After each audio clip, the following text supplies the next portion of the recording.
Members, the House is resumed and we are on the first reading of the Crimes Increased Penalties for Slavery Offences Amendment Bill. And we are up to call number 2, Labour Party call. Honourable Dr Duncan Webb. Morena, Madam Speaker, thank you for that. We support this bill. I think that comes as no surprise. We don't like slavery. And this bill, it's a pity in some ways that this bill only goes as far as it does, because what it really does is it looks at the slavery offences, and there's some that have been around for a while, some that are a little more recent, and it aligns their penalties. All well and good. That's fine.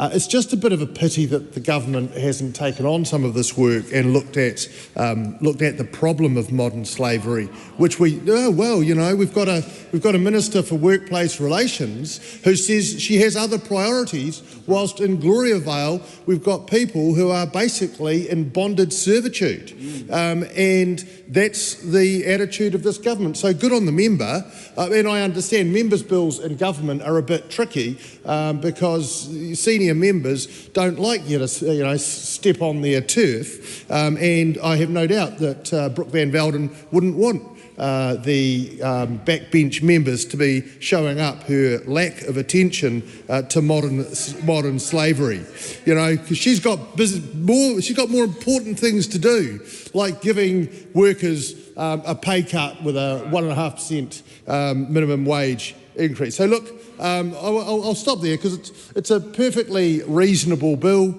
It does something which is a good little tidy up. It's a common sense change, and of course we do want to set slavery apart as a really egregious crime, not one that you're three strikeable for in the ACT Party's three strikes bill, but nevertheless one of the most serious crimes that really you can imagine. So good on the member. I suspect it'll get support around the House, and I see no reason to delay it on that process. Kia ora. Tiana Tuiono. Thank you, Madam Speaker. Dr Duncan Webb's suspicions are correct. There is support for this bill from the Green Party.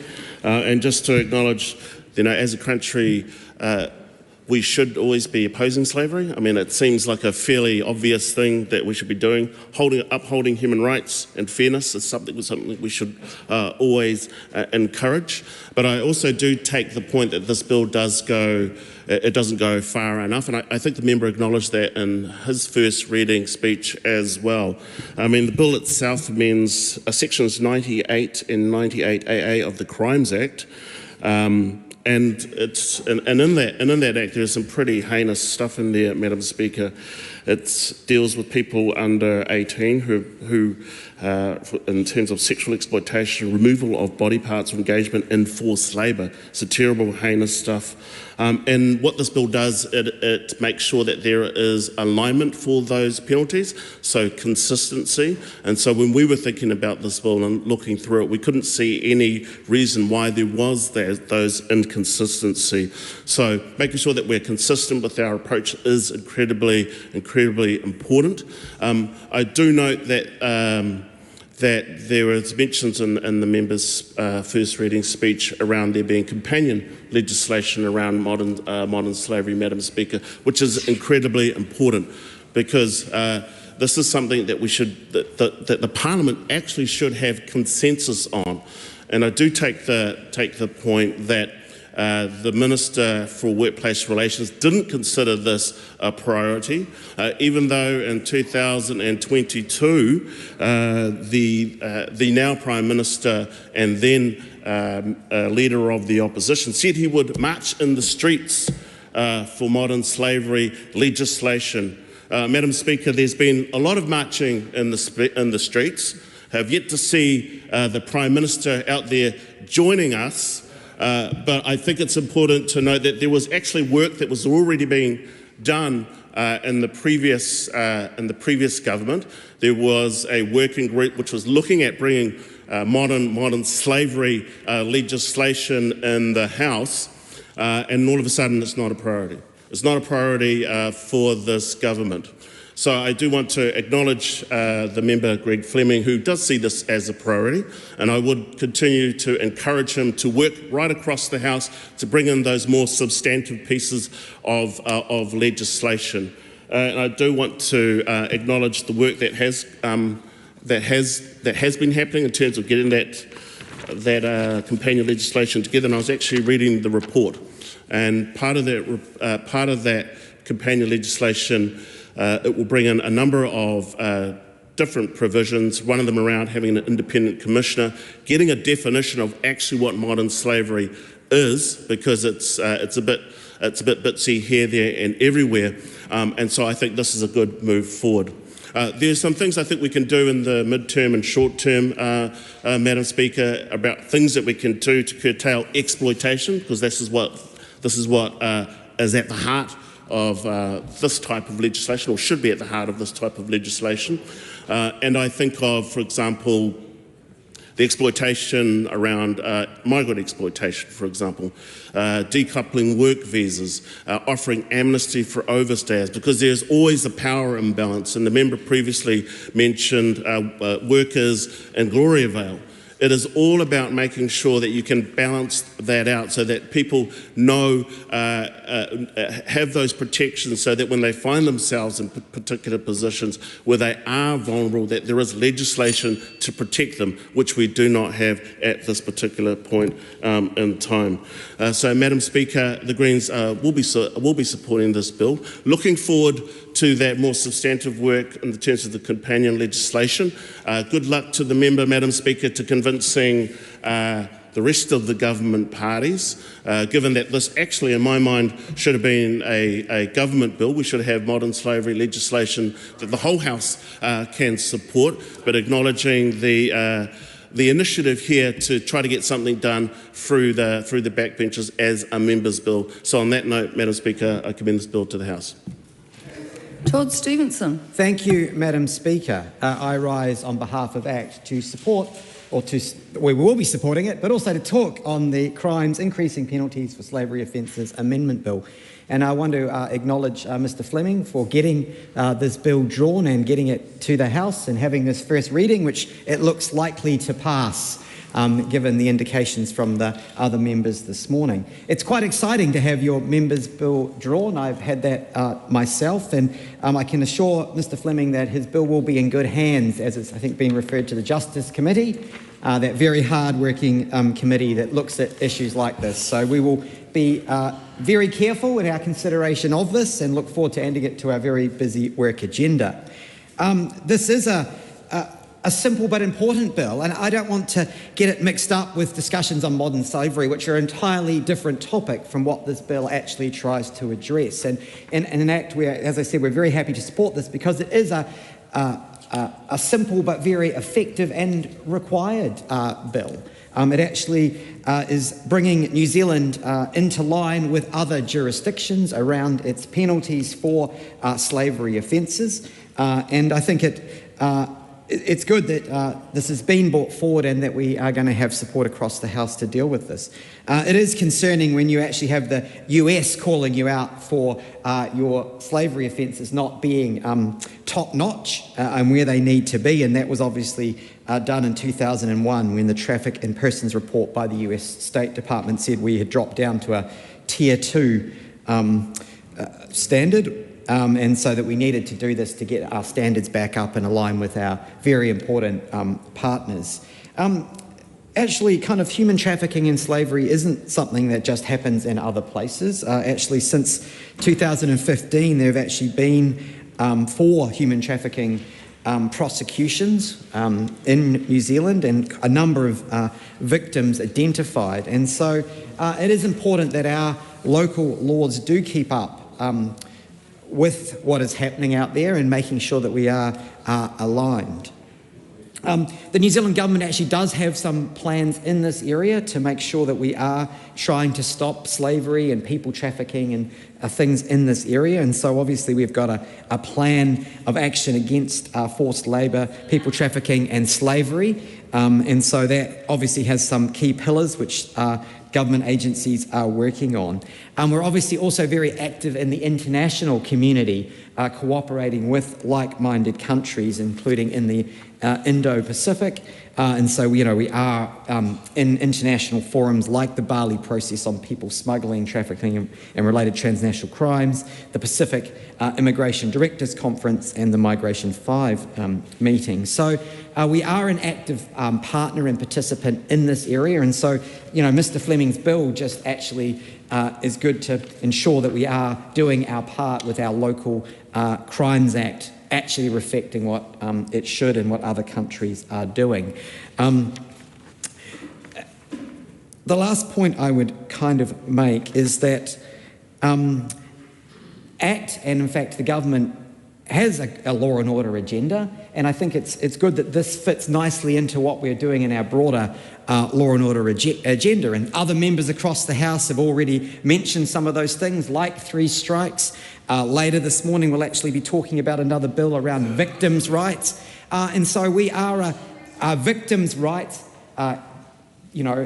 principled government, ensuring that victims' rights are placed at the forefront and actually ensuring people are punished appropriately for the crimes they do against others. And again, I think Mr. Fleming's bill, very nicely fits into the government's broader law and order agenda. And so we are very happy to support it, and I commend this bill to the House. Thank you.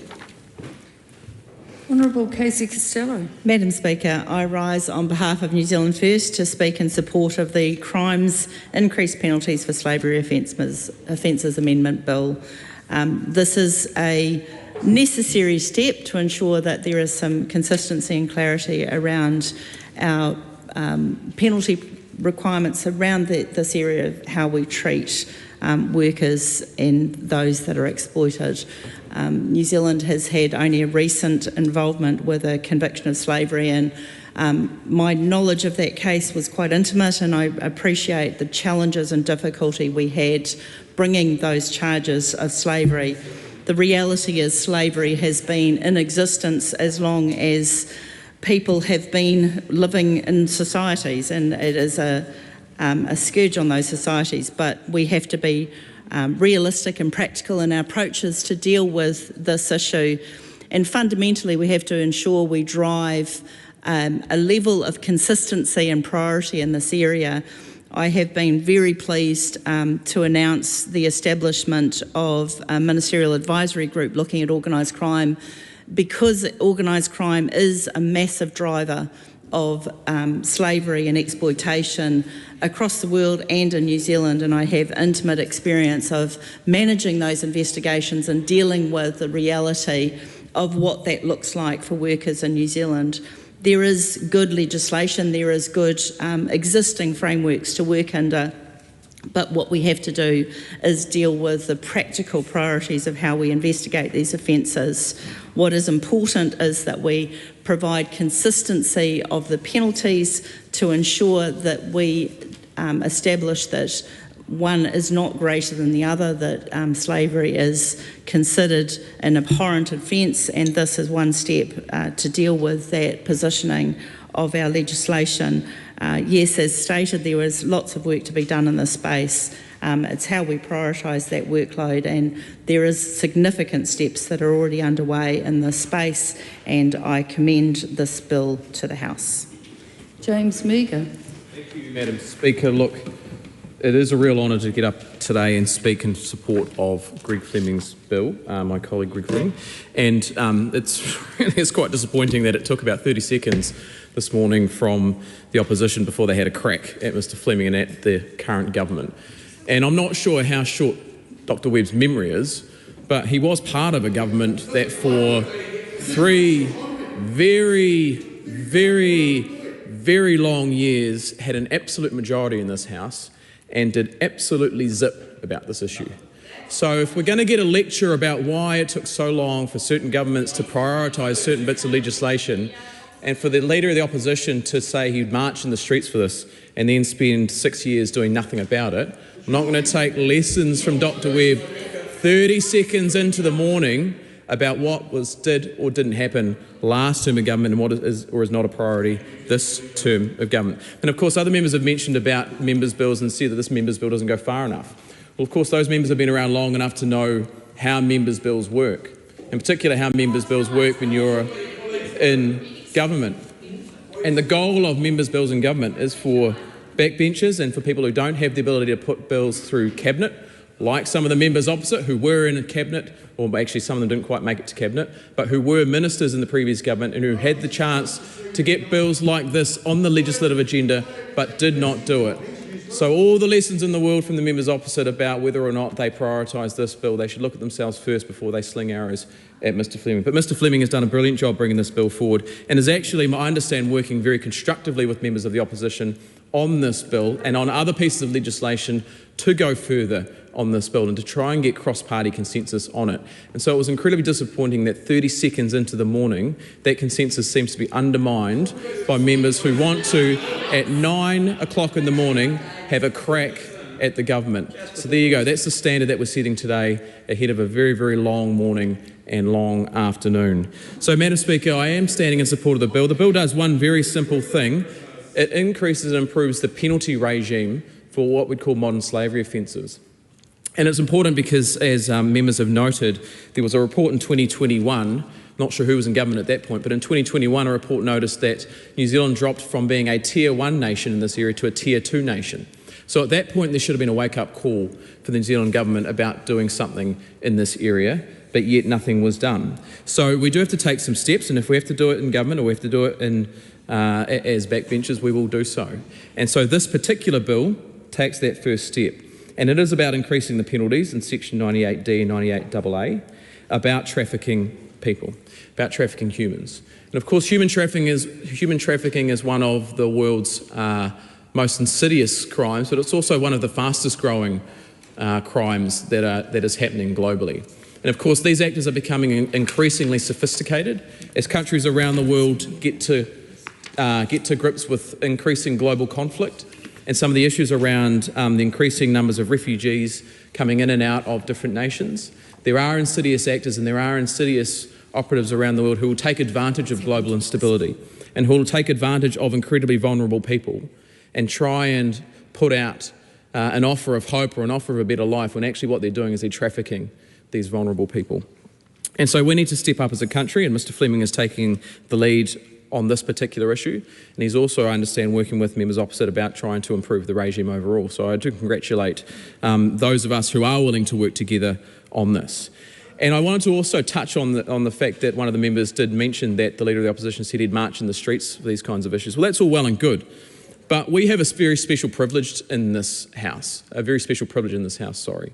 do have the ability to actually change the law. So it's all well and good to stand there and march in the streets for a cause that you do or do not support. But actually we have a very unique ability to actually change the law. So I think we should do the talking in this House and do the convincing in this House about what laws should or shouldn't change, rather than spend all our time outside marching for causes that we may well feel very strongly about, but then we get in the House and we actually need to make those decisions about laws that we change. We have the ability to change the laws. So why spend all our time walking around outside marching in the streets when we can actually sit in the House, put members' bills forwards, work constructively across the backbench to try and get consensus around these issues and actually change the law for the good, rather than have cheap little snipes at the government backbench at 9 o'clock in the morning just so that the members can pad their speeches out because they haven't done their reading from the notes overnight. Madam Speaker, this is a great bill, it's a good bill, it's going to be supported across the House. I will certainly be supporting it, our side of the House will be supporting it, and I hope that all members in the House will be supporting it throughout the morning. Thank you, Madam Speaker. It is a pleasure to be able to take a call on the Crimes Increased Penalties for Slavery Offences Amendment Bill. And I wonder if I could just take the debate up a notch a wee bit. It is close to Christmas. We are debating a bill that most people in this House agree with, and it is on a serious matter. So it's with that in mind that I will make my comments today. This bill is a good start into addressing some of the shortfalls that I think around the House we can recognise we have in our, not just in our law, but also in our country in relation to our practices in relation to servitude and slavery. And I want to start by acknowledging the people who first brought this idea to the House, and that was acknowledged by the member in whose name this bill is, Greg Fleming. Kaylee Hill and Alex Prendergast, who first went to understand Nicola Grigg and brought this to her attention. It's always commendable when members of the public see an issue with the law, bring that to the attention of representatives, and then see action as a result. And it's one of the reasons that I'm in politics, that type of way of changing problems and issues within society. So I want to acknowledge them, and also Nicola Grigg and Greg Fleming for bringing this particular bill. I think there was an acknowledgement from the member that this bill didn't go far enough in his first reading in two ways. The first way is foreshadowing some amendments that I understand he wishes to make this more substantive. Obviously, we're not privy to exactly what they may be, and I understand they will need government support, like so many things that require change in this House. And so I wish the member best of luck with that, and would like to work constructively to ensure that practical, meaningful changes can be made to this bill as well. And also, it would be remiss of me not to mention the added need for increased measures in relation to modern slavery. There are a few to's and fro's around the House on this, but the clear issue is that New Zealand is well behind in where it should be in regarding modern slavery reporting. We know this, that's why the Labour government set up an excellent group to build consensus around this issue, and why we proposed legislation to bring this into the House and make this law, and to make sure that our supply chains were free of the insidious crime that is slavery, no matter where it happens in the world.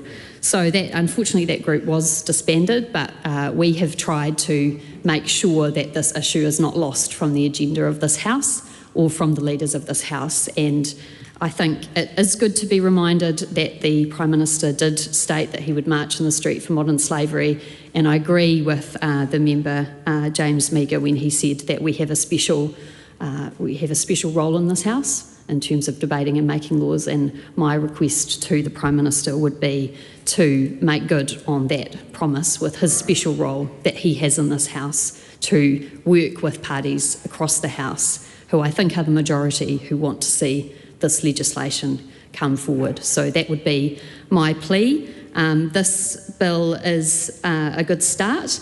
And just before I conclude, I just wanted to mention something that many of us in this House, myself, Duncan Webb, and James Meagher have been looking at, which is Gloria Vale, which is a concern to many of us in the House, and it is concerning when we read of situations that may be very similar to what we are trying to prohibit here happening in our own country. I think more needs to be done in that area.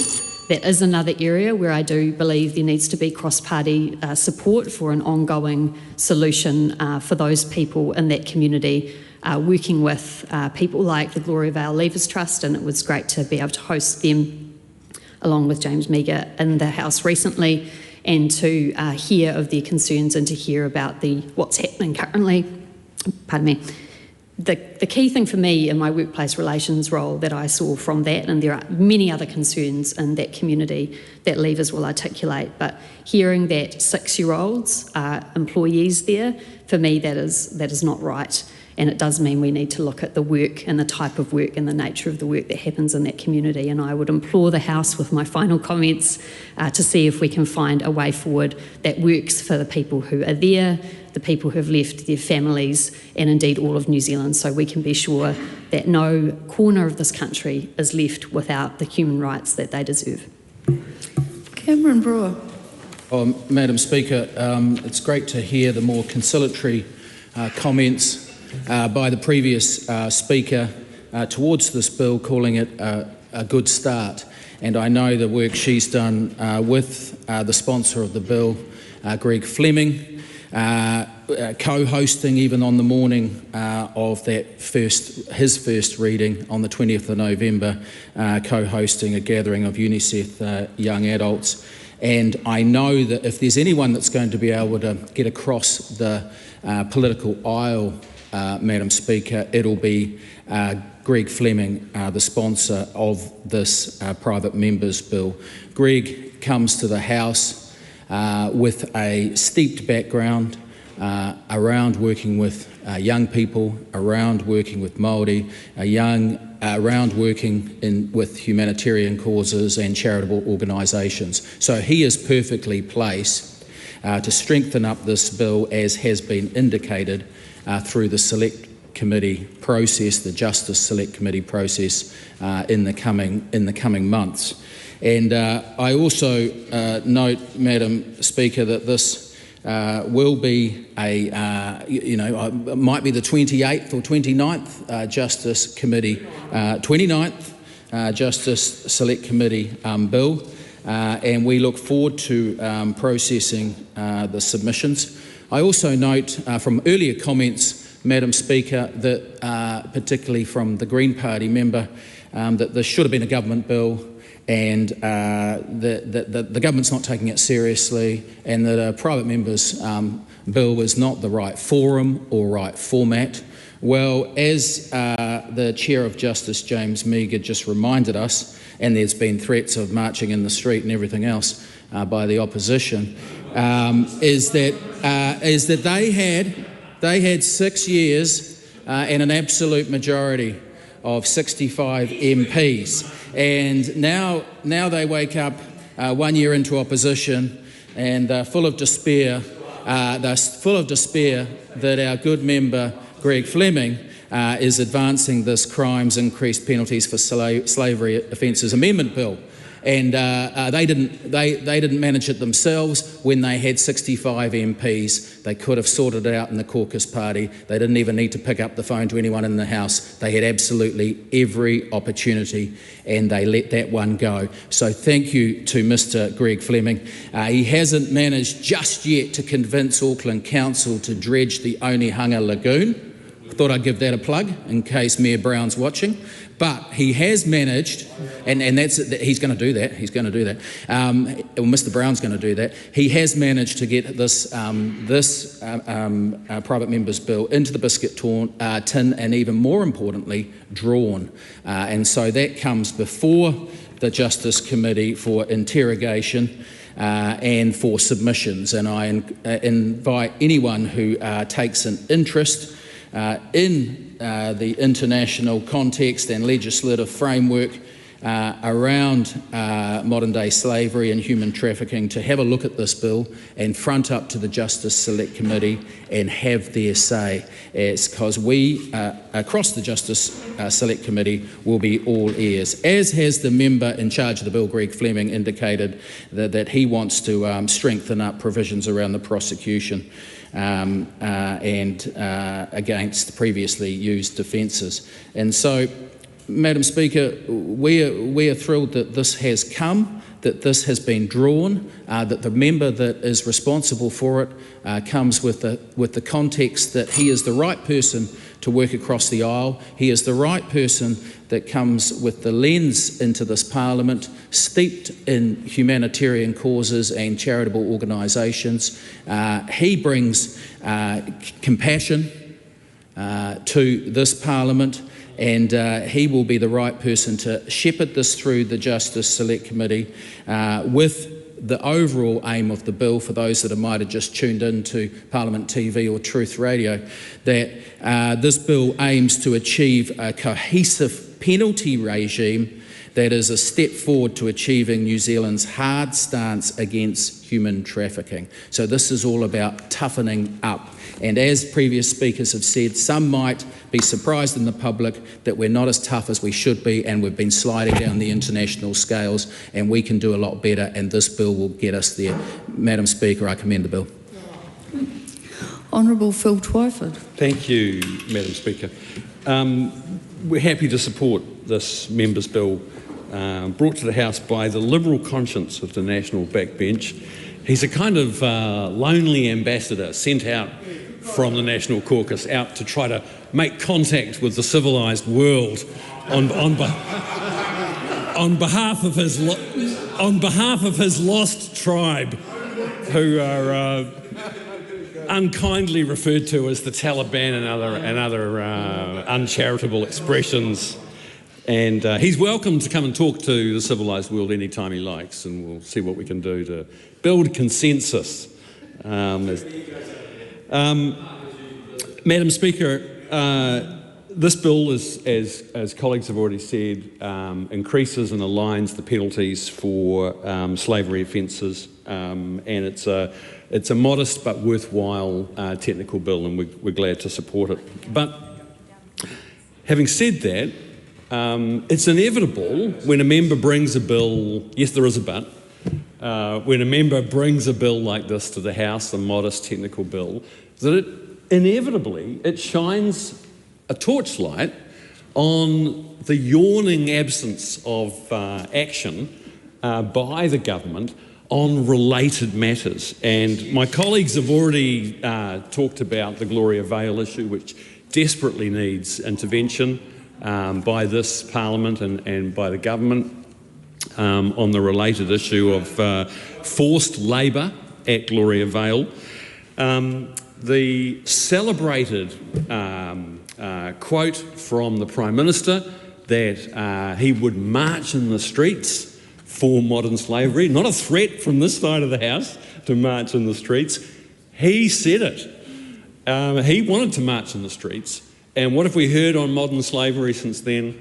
Crickets. Crickets.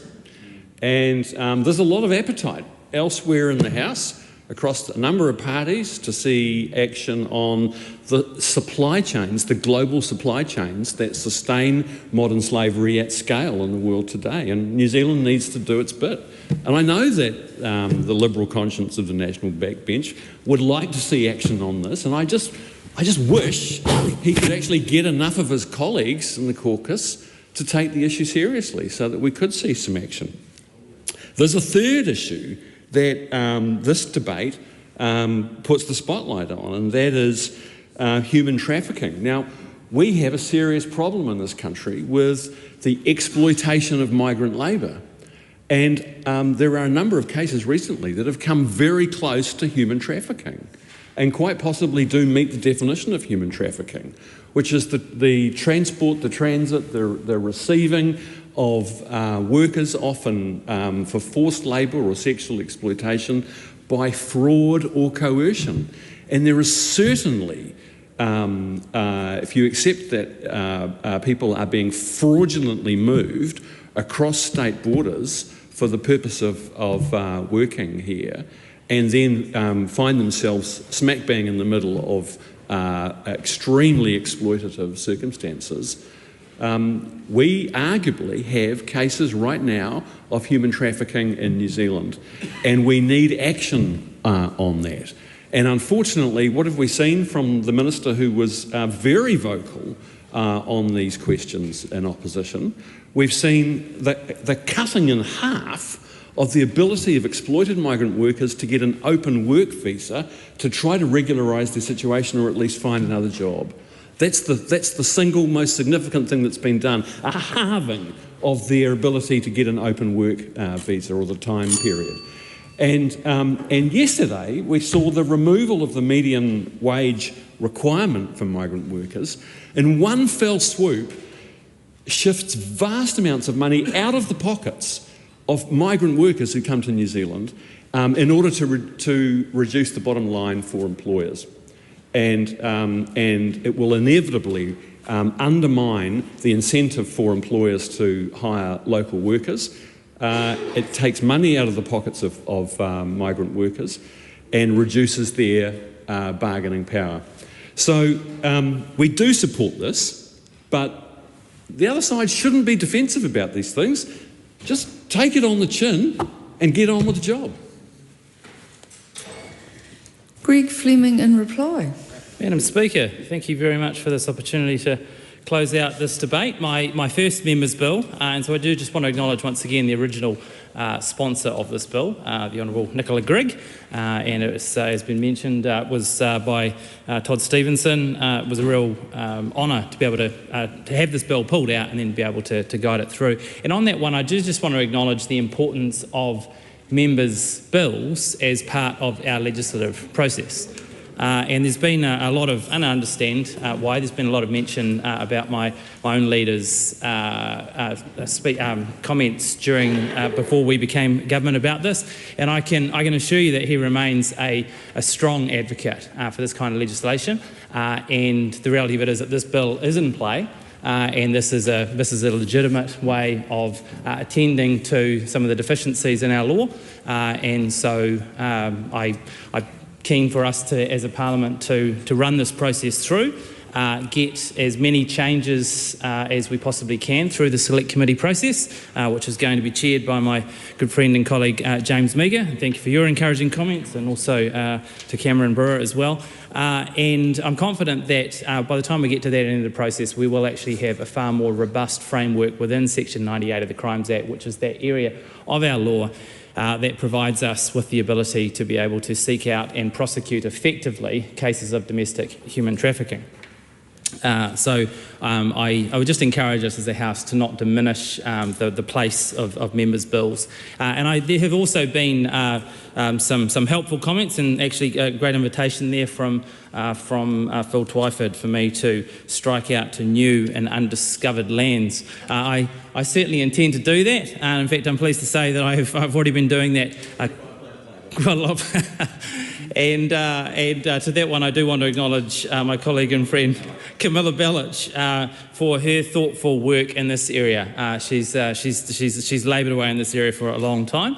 And I've really enjoyed working with Camilla in these recent months as we've continued to look at what might be possible in terms of companion legislation.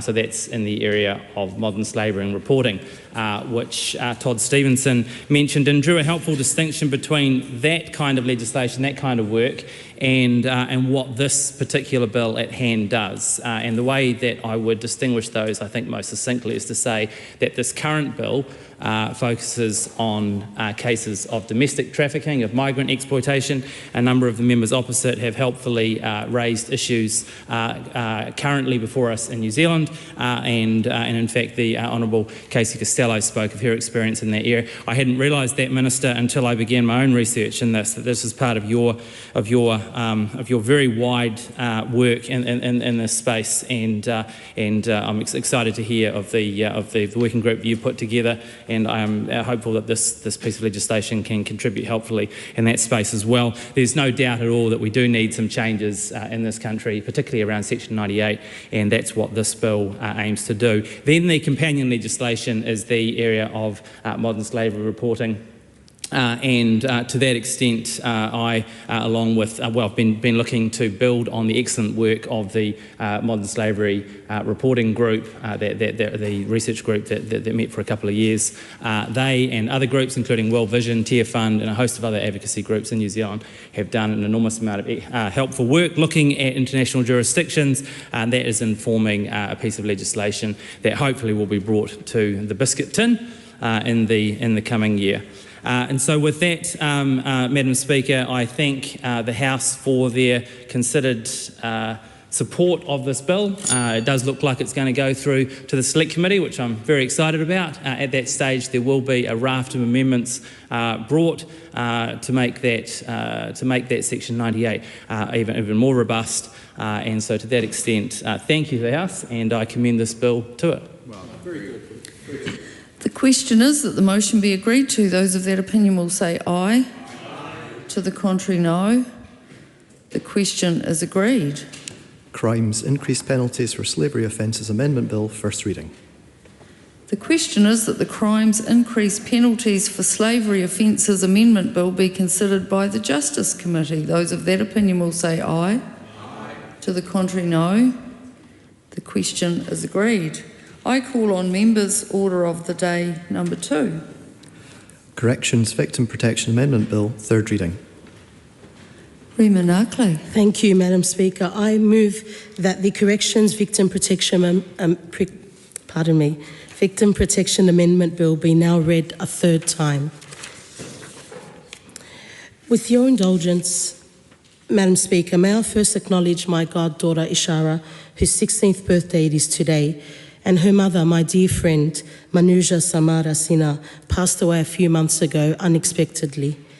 Manuja was a staunch believer in women empowerment through education, and she was here in this house earlier this year, 2 days before this bill was drawn from the ballot, for my maiden speech. And so I would like to honour my dear friend with your indulgence and the indulgence of the House, and wish my goddaughter Ishara a beautiful, blessed birthday. Good morning, Aotearoa colleagues and those listening from beyond the walls of Parliament. It's an honour to stand here this morning as we debate my member's bill for the third and final time, the Correction Victim Protection Amendment Bill. As I have mentioned previously, this bill was drawn from the ballot on the 1st day of February of this year, and although I was not involved in its inception, having inherited it from Minister Louise Upston after she took her ministerial roles, I hope that the House, and most importantly, victims, feel that I have cradled this bill and its kaupapa safely and effectively to this last parliamentary stage. What began as a desire to place an obligation on the Corrections Chief Executive and prison managers to make sure that victims of crime and parties to protection orders are not contacted by offenders under the supervision of corrections. The bill went through a metamorphosis of some kind and in form, but the intention remained the same: to further protect victims of crime from unwanted contact by offenders responsible for the crimes and offences against them. The transformation of this bill, Madam Speaker, from what it began as to what it is now, has been traversed extensively, particularly in my second reading speech. But in summary, the main shift was from placing an obligation on corrections to make sure that everyone in their protection, both within prisons and in the community, falls under this scope. But the big shift we did is we took away the requirement for this obligation to fall upon those offenders that are in the community and confined it to those within prison. And in a nutshell, the reason why we made this change, Madam Speaker, as I've explained in my former speech, is because from an operational level, it would have been almost impossible for corrections to monitor everyone that's out in the community. That's over 26,000 people.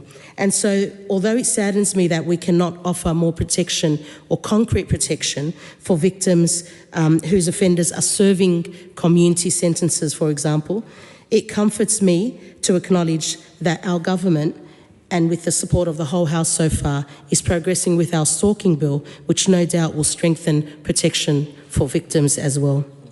And so in its final form, Madam Speaker, what this bill seeks to do is to add another layer of protection for victims of crime and those under whom protection orders are in place for. Another layer, if you will, Madam Speaker, of fortification around victims. This extra layer is in the form of a few pages. It's a short bill, but it's made up of the following proposed changes to the Principal Act, the Principal Act being the Corrections Act 2004, which has enjoyed the support of this House so far. And essentially, it's going to be placing an obligation on the Chief Executive of Corrections to implement processes to protect victims from unwanted contact. And these processes will include informing visitors of prisoners and those who receive prisoner communication that there's measures they can take if they don't want to be contacted by a prisoner. And another change is that corrections must, not may, but must take into account the interests of victims, in particular being free from unwanted contact from prisoners when deciding what conditions to impose on prisoners regarding outgoing phone calls and outgoing mail. And a key change, Madam Speaker, with this bill is that we're introducing a new offence to the list of prisoner offences that fall under Section 128 of the Corrections Act. And this offence is essentially that where a prisoner contacts a person or solicits another person to contact a person who the prisoner knows or ought to have known reasonably that doesn't want to be contacted, they will be guilty of a prisoner offence. Madam Speaker, I began with this speech, as I have with my other speeches, by saying that it's an honour, well, maybe I didn't begin this speech, but it's an honour to rise and speak on this bill. But this honour is underpinned with a quiet sadness, Madam Speaker, because the reality is that bills like this are actually desperately needed to protect victims from the mental and psychological torture of re-victimisation. Re-victimisation in the form of grossly inappropriate drawings of a perverse sexual nature being sent by mail to young girls by a serial rapist in jail as early as January of this year. This rapist is their father. And despite the family court ruling that this sick man was not to contact his daughters, he blatantly disregarded this and sent them drawing after drawing. They were re-victimised with every drawing. Re-victimisation in the form of a psychopathic sex attacker successfully sending letters from prison to his victim in 2019. This victim had suffered 3 days of repeated sexual assault and violence. I'm getting goosebumps as I speak about this, Madam Speaker, because this is real. And this is happening in Aotearoa, New Zealand. In her victim impact statement, the poor woman asks, how is this possible? How is it possible that this can happen, referring to the repeated contact, and saying that now I never feel safe. This horrible ordeal re-victimised her with every point of contact. Re-victimisation, Madam Speaker, in the form of a victim being subjected to over 100 phone calls made from within prison by the perpetrator of crimes against them in 2018. With every harrowing phone call, this victim was re-victimised, Madam Speaker. And so the Corrections Act, although it had some type of general references to protecting victims of crime, we needed to make it more specific, and that's what this bill does, Madam Speaker. Madam Speaker, one would think and rightfully presume that when an offender is in jail, that the victim will be free from the criminal's torment, at least while the perpetrator is behind bars. But these examples that I've briefly outlined, Madam Speaker, are only 3 out of an alarming plethora of examples of such cases. And it shows that this reasonable expectation is not being met in many circumstances, and again, hence why this amendment bill is needed. Madam Speaker, if I may, I would like to extend my warm gratitude to every single individual connected in some way to the progress of this bill and the intention behind this bill. I'd like to show my gratitude to the Honourable Louise Upston for giving this bill renewed life after she was so moved by the number of horrible forms of contact by offenders to their victims from prison. I'd like to thank the Honourable Mark Mitchell, Minister of Corrections, for supporting the kaupapa behind these amendments. To the Corrections advisors who answered all my questions, and there were many, thoroughly and in earnest. My colleagues on the Justice Select Committee, and also my colleagues across the House, but especially our Chair, James Meagher, for all your patience with my queries. And finally, Madam Speaker, I'd like to thank my mother, who from a very young age has encouraged me to see who the victims are and to stick up for them.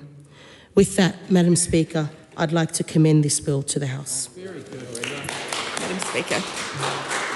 The question is that the motion be agreed to. Dr. Tracy McClellan. Thank you, Madam Speaker, and I'd like to start my contribution by acknowledging the member who has brought this bill to the House and has very tenaciously asked all of those questions and worked through the process, because things are never as simple as they seem, and there's always something under the hood that requires a little bit more thought or a little bit more pragmatism than what was anticipated. So I do congratulate the member for working all her way through those things.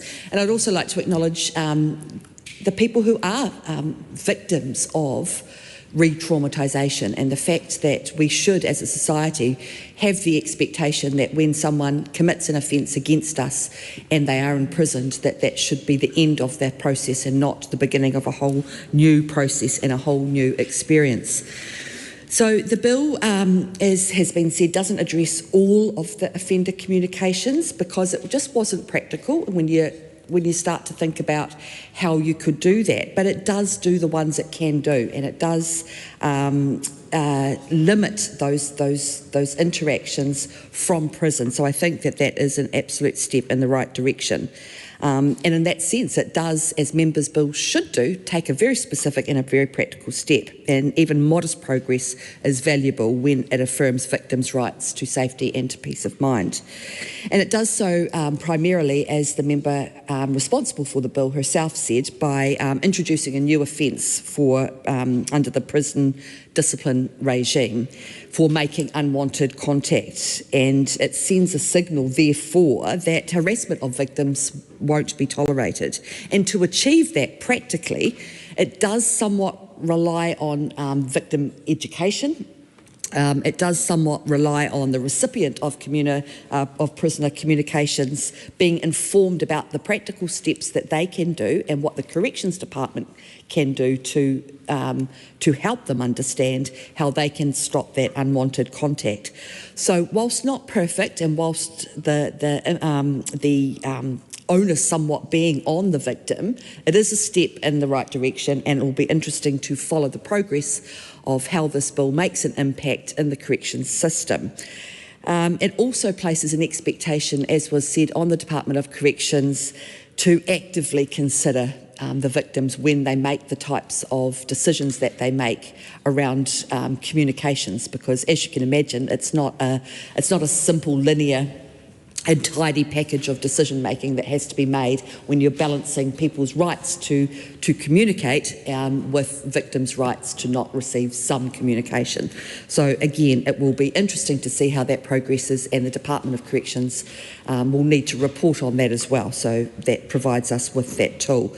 So it's a practical step forward, Madam Chair. It supports victims in managing their own safety, and for that reason we commend the member who has ushered this through and support the bill. Ka Harangi Carter. Oh, thank you, Madam Speaker. Tēnā koutou e te whare. I rise in support of the Corrections Victim Protection Amendment Bill, and like my colleagues previously, I want to mihi across the House and of course to MP Rima Narkley for the work that has been done to get this bill to this stage. On our last day in the House of 2024, it feels fitting that we are passing a bill that has unanimous support across the House and will make a tangible and real difference to protection for survivors. This work is important work. This work will help protect people from re-traumatisation. This is what it's all about.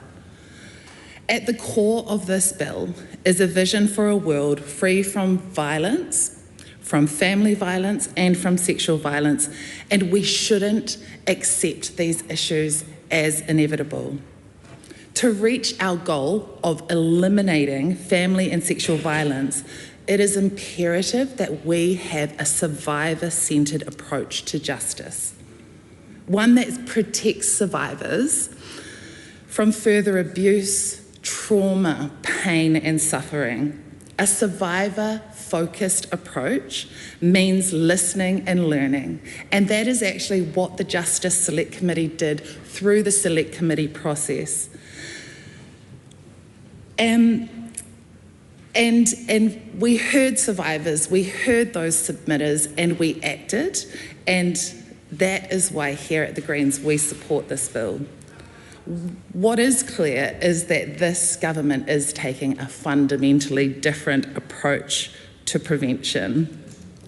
There has been some big changes in this bill since its first reading.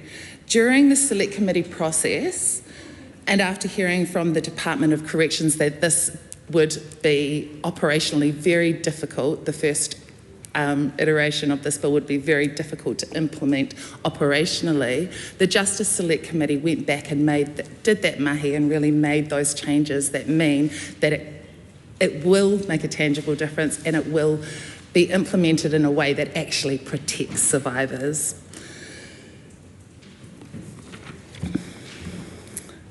Madam Speaker, we know a survivor-centred approach to justice is fundamentally different from the tough on crime stance which this government is dedicated to. And we welcome this bill as a protection for survivors. To have a truly survivor-centred approach to justice is the key to eliminating family violence and sexual violence. We can't keep using punitive measures that are doomed to fail over and over again. The reality is prevention and rehabilitation is not a priority for this government, even though survivors are telling us this is what they want. It's time to learn from our mistakes and be really bold and learn from people with lived experience. When it comes to family violence, it ends up being the justice system itself that can cause as much harm as the actual family violence. Generations of family violence survivors have told us that they regretted reporting abuse, as the justice system's response often left them feeling more harmed than the violence itself. This is a truly sobering reflection of the system's failures. We welcome this bill and the positive changes, and we know we need to transform the justice system to be survivor-centred, to focus on prevention and rehabilitation. We hear this from survivors, advocates and experts, and it's time for us to continue in the true spirit of survivor-centred justice. On Sunday, the second action plan of Te Aotearoa was launched. This was a bold initiative shepherded in by the Honourable Marama Davidson. This is an across-government strategy which focuses on primary prevention. One of the key components to success is breaking down the barriers of government agencies, talking to each other, working together. And so that talking together and planning together and committing to prevention work is what is needed, and that is what we can do. And this is an example of how we do that. The Greens strongly urge the government to reprioritise Te Aotearoa and the vital system-wide changes needed, like resourcing frontline services who provide the support families need. Madam Speaker, so what is Te Aotearoa all about? It acknowledges the importance of prevention. It is an area that is chronically underfunded in New Zealand, and sadly, this government has decided to further I don't want to be mean-spirited at the moment, but Sure. we're on the third reading of a bill, and I accept that the members mentioned this as an important component, but would really like the member to come back to this Absolutely, piece of Madam legislation. Speaker. Thank you. Thank you. So we want to see this commitment in the prevention space, and this bill is a step towards that, because we are prioritising survivors and what survivors have asked for, and something that actually will prevent them from re-traumatisation. And I do want to shout out to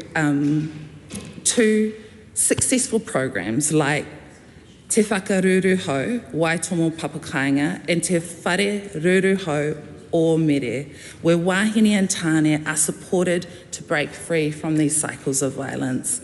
Madam Speaker, the Corrections Victim Protection Amendment Bill represents a big step towards a truly survivor-centred approach within our justice system.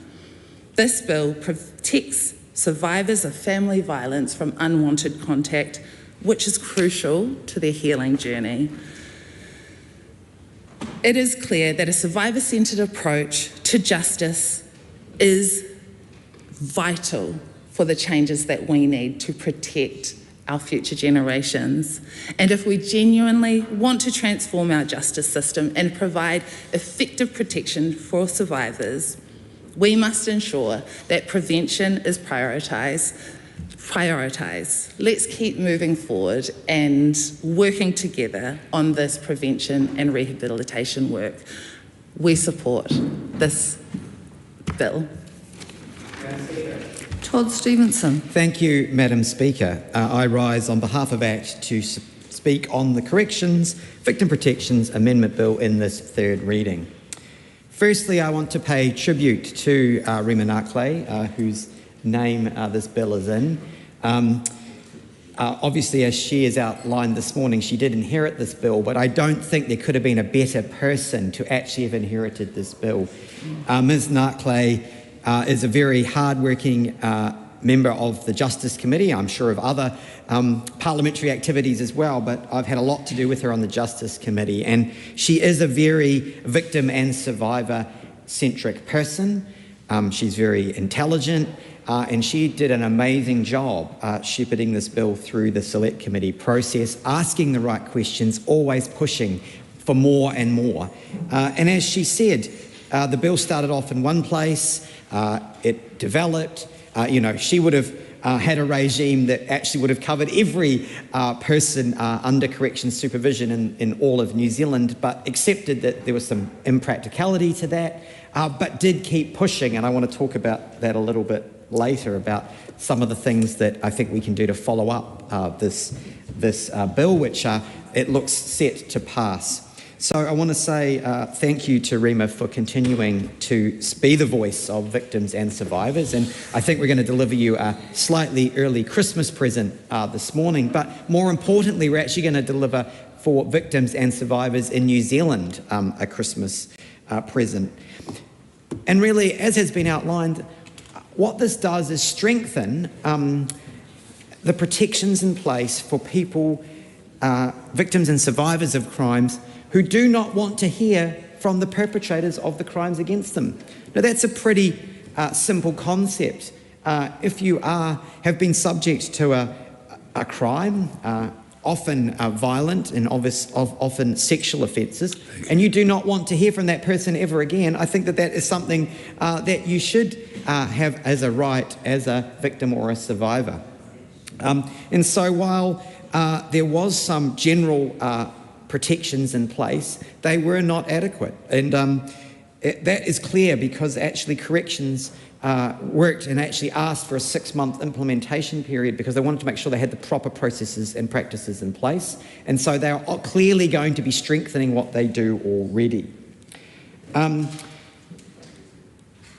Another important point which we did uncover was, and I think again, has been referred to this morning, that there is some education that needs to be done actually for victims and survivors around their rights. And actually we heard from corrections about what they're going to put in place in relation to that. And so they will be trying to make sure at contact points that they have with victims and survivors, they will be making their rights known to them and the process when they do want to stop this unwanted contact. It's also been touched on this morning that we do have obviously a family violence and sexual culture problem in New Zealand, and it has been referred to that we had the second launch of the action plan on Sunday, and I do want to pay tribute both to the current Minister, Honourable Karen Chua, and previous ministers who have put that plan in place, and I hope that we can actually have a discussion across the House about how we can deliver the things in that plan. Because it is very important, because a lot of the people, and again, Ms Narkley referred to some of the types of unwanted contact this morning, a lot of those are family and sexual violence cases, and so it is very important that we tackle, put in place, we want to obviously stop as many victims and survivors of crime as possible, and so we need to be doing some things at the kind of prevention and punishment end, but then also obviously victims and survivors' rights. And again, I think, the stalking law, which we introduced last week, is a part of that. One of the other interesting things, and I know Ms Narkley was slightly disappointed that we couldn't actually put a reporting aspect into this bill, and I think, that was discussed at length because it would actually force corrections to report on what they had done and the outcomes. But one of the great things about select committees in the annual review process is we do actually have corrections in every year to our select committee, and so I think we discussed the opportunity actually to have corrections, ask questions of corrections about the implementation of this bill and what they're doing to protect victims' rights and survivors' rights. And so I look forward to that being a topic of discussion next year when the Corrections Department comes in and we can actually ask them some detailed questions about this regime, how it's going, and actually what the results have been. And I think that's something that, again, is a great part of our parliamentary process and actually will allow us to follow up on Ms Narkley's bill. I also want to pay tribute to people who did submit to this bill, and again we did cover this in the second reading, but it's just worth calling out that we did have some submissions in relation to this bill. Some of them were had gone to a lot of effort. I noted the New Zealand Law Students Association went to some effort and detail to actually go through the bill, the improvements that they saw could be made, and I want to thank groups like that did actually look at the substance of the bill and make suggestions. I also want to just reference victim support because they also did do a submission, and a really excellent submission. And again, a lot of the things that they put in their submission have been touched on this morning in the House, but there's 4 points in their submission I do want to draw people's attention to because they really outlined reasons why they were going to support this bill on behalf of victims and survivors. And the reasons they put forward were these. Victims deserve to feel safe. And so this comes back to my earlier comments. If people have been the subject of a crime and they do not want to hear from the perpetrator of that crime, that should be their right, and they deserve to feel safe getting on with their life. They deserve to be free from re-victimisation. And again, we've heard some comments this morning from across the House about the importance of dealing with re-victimisation. And again, unwanted contact is a form of re-victimisation. And again, we heard some quite traumatic examples of what can be actually communicated to people. Victims deserve to have autonomy. So this comes again back to my point that if people make a decision about how they want to not hear from someone and get on with their lives, they should be able to do that and actually regain control. And particularly when it's a family violence case or sexual violence case, actually having that autonomy and actually being able to take control over your life is very, very important. And fourthly, they said this could help assist victims move on. And I think that is again, another key point. Someone who's been subject to a crime, they need to decide how they want to move on and live their life. And if that includes cutting someone off and contact from someone, they should be allowed to do that. Also, victims support put forward a couple of other really helpful suggestions in their submission, which we did dealt with, has been touched on this morning, this idea of actually having prisoners or inmates use other prisoners and inmates to reach out to the people. And so again, we've heard how that will be not allowed either. So you can't ask someone else in your prison facility to do the contacting on your behalf, and if you're doing that, that will be an offence. And they also talked about some process changes. But I thought that their submission actually summed up really nicely what Rima Narkley was trying to achieve in this bill. And I do think this is an excellent piece of legislation which obviously is being supported across the House and is a very victims and survivors centric piece of work. And I want to commend this bill to the House on behalf of ACT. Mr Speaker. The Honourable Casey Costello. I rise on behalf of New Zealand First to speak on the third reading of the Corrections Victim Protection Amendment Bill. And as others have done in the House, I would like to recognise the member, Rima Narkley, for her compassionate, considered and empathetic approach that she has taken to this bill, and she has given credit, of course, to Minister Upton, who first presented the bill, but I think it is her collaborative and empathetic approach to this bill that has enabled it to traverse the journey it has and bring it to this House. She is an individual who has tremendous warmth, and it is hard not to be caught up by her passion on this issue and her genuine concern for delivering positive outcomes. So I thank her for the work that she's done to bring this to the House. I'd like to pause a little bit when we talk about the need for protection and recognise that a big component of this is about the power relationship. This is about offenders continuing to hold a power control through whatever means over vulnerable people. And this communication is just one of the ways in which they influence when they don't have the ability to be physically in control or physically intimidating or constraining their victims. Then they use this as a method of continuing to share their influence and control over vulnerable victims. So it is important when we talk about this need to reduce the impact of on victims and to put in affording and better protections, is that the reality is there has to be a punitive measure in this space. We would love to be able to police by consent. We would love to be able to not have to lock anybody up because nobody makes bad decisions. But the reality is we owe these vulnerable people some degree of greater protection, and punitive impacts are a reality in this space.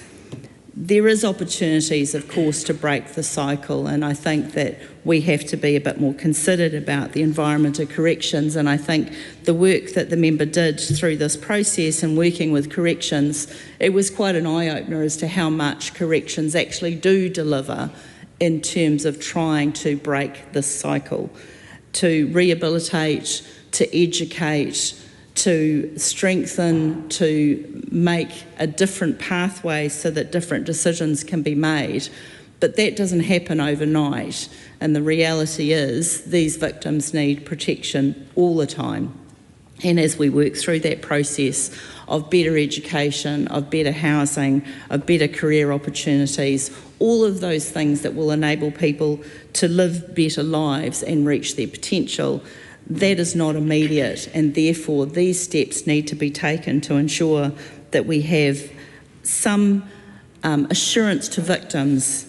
And I'd comment a little bit on observations that were made about across the House about victims regretting reporting. From my experience, one of the biggest regrets that victims had was the fact that there was no punishment, that they go through this enormous process that is incredibly terrifying and toll-taking, and at the end of the day, the offender who has inflicted so much harm bears no consequence for that. And that is part of those realities that we have to recognise, that this system is flawed, it isn't perfect, but the point of putting victims first is ensuring that we can provide an assurance that if they go through this process, they will be protected, that the person to whom, the person who is responsible for this harm is dealt with in a way that it makes the process of reporting worthwhile, because the greatest fear you have is once you've gone through this and exposed it, is that this person either can show up on your doorstep the next day or can write letters or phone calls or send objectionable material. The ways in which they can continue to create this influence is evident any time you meet with any organisation that's trying to reduce family violence and harm.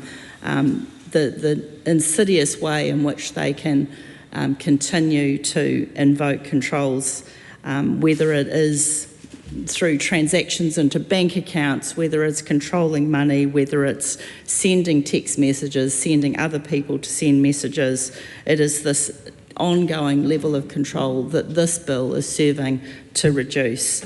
So yes, we do have a flawed system. Yes, there is lots of work to be done if we are to strengthen our societies, but fundamentally we have to reduce the number of victims, and when we have victims, that we provide them assurance that they will be protected. And this bill goes a long way to sending a very clear message that this government is listening, that we understand the realities. There is lots of work to be done, but for this bill, on this day, we can say that we have taken one more step to ensuring that your voice is heard, and we will put some wraparound protections in you, and therefore New Zealand First commends this bill to the House. Mr Speaker. It's a 5-minute call. Francisco Hernandez. Thank you, Mr. Speaker, and I just wanted to begin by acknowledging and thanking the member Rima Nakle for bringing this work forward, and I also wanted to, and also congratulations to your goddaughter as well, and I wanted to thank all members of the House for well, so far the expressions have been, and the previous readings have shown, unanimous support of this bill. I think it's a good reflection that, you know, on issues like this and on issues where, you know, where members agree, like the Greyhound bill, we can come together and actually do good things together. And I think it's despite the sort of incentives that encourage kind of conflict and partisanship. I mean, we're physically separated from each other, and we're physically set up in opposition to each other. And I think that's a feature of the Westminster system, which actually comes a little bit into conflict with, I guess, one of the features of the mixed membership system, which is that, you know, different parties do have to work together on issues to try and achieve consensus. And I think, you know, that's been one of the tensions across this government, and it was a tension in previous governments as well. I also wanted to, you know, thank Minister Char and previous ministers who've worked in this space, and, you know, I wanted to acknowledge the generous tribute that Todd Stevenson mentioned towards previous ministers like Marama Davidson on the work on Te Aotearoa, because it's really important that this continues to be an issue that transcends partisan political boundaries. I think my colleague Karangi Carter has already outlined the Green Party's position on this and why we're supporting it. You know, what this bill does is it makes sure that, well, it puts additional support and towards victims, so that they can't get, so that there's a decreased chance of getting re-victimized by their perpetrators. And it does this in a way that that's consistent with the kind of victim or survivor-centered approach that that is inherent in that strategy. So, you know, I won't belabor the point. Thank you to all the members for your support. Thank you to Rima Nakle for bringing this important work forward.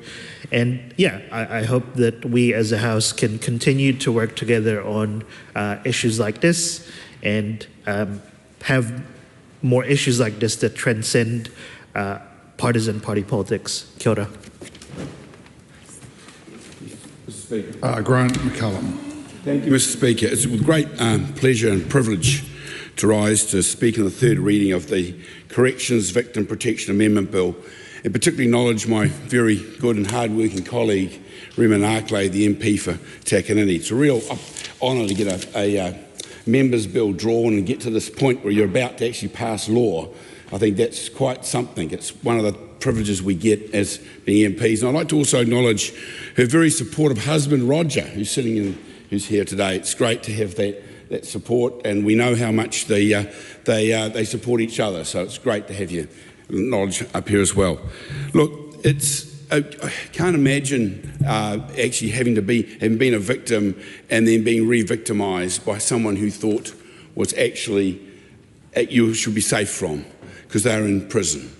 And in this day and age, we really have to make sure that people are given every chance to move on from being a victim as much as they can and deal with it, because it must be such a traumatic experience.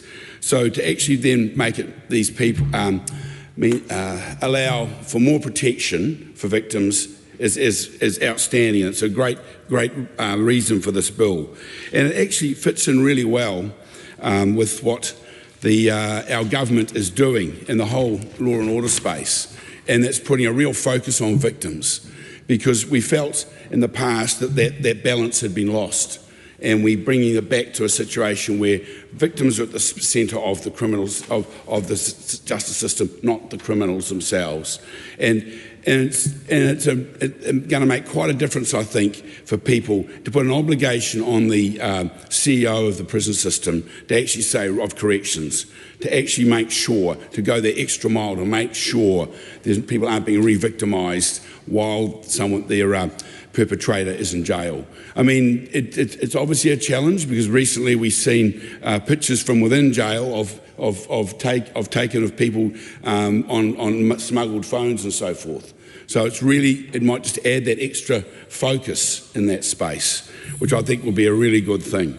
And in terms of the other aspects around helping the victims of crime, one of the things that we've brought to the House recently is around the stalking situation. It all flows into that same area, where people, for some who've never been there, might not necessarily understand it, but by damn, it can be very traumatic for the individuals that are caught up in this situation. So I really think this will really make a difference for people. And I mean, it also fits in with all the other things. We're sending that message out there to say to the people who want to commit crime that we don't accept it. The society does not accept it. And we put a real focus in that space around the gangs and the work we've done there, and said to them, look, don't wear gang patches, because actually, in many ways, that is actually creating and when people in society and they see gangs, they can feel traumatised by that if they were a victim of a gang crime. I think that sort of thing can really, really help in that space as well. And I think it's important to acknowledge, in the whole process of with this bill, which was drawn, as Rima had told us earlier on, it was drawn on the 1st of February this year, just before after your maiden speech, really, just after the maiden speech. Gee, some people are lucky, and then went through the first reading was on the 20th of March. And then submissions were open for a month, from the 6th of April to the 6th of May, and they received 12 submissions. And I think we better pay tribute to the very hard-working members of the Select Committee, of the Justice Select Committee. They seem to be always complaining about the amount of work they do. I really don't know what their problem is, actually. It's what we get paid to do, Mr. Mager. I play privilege.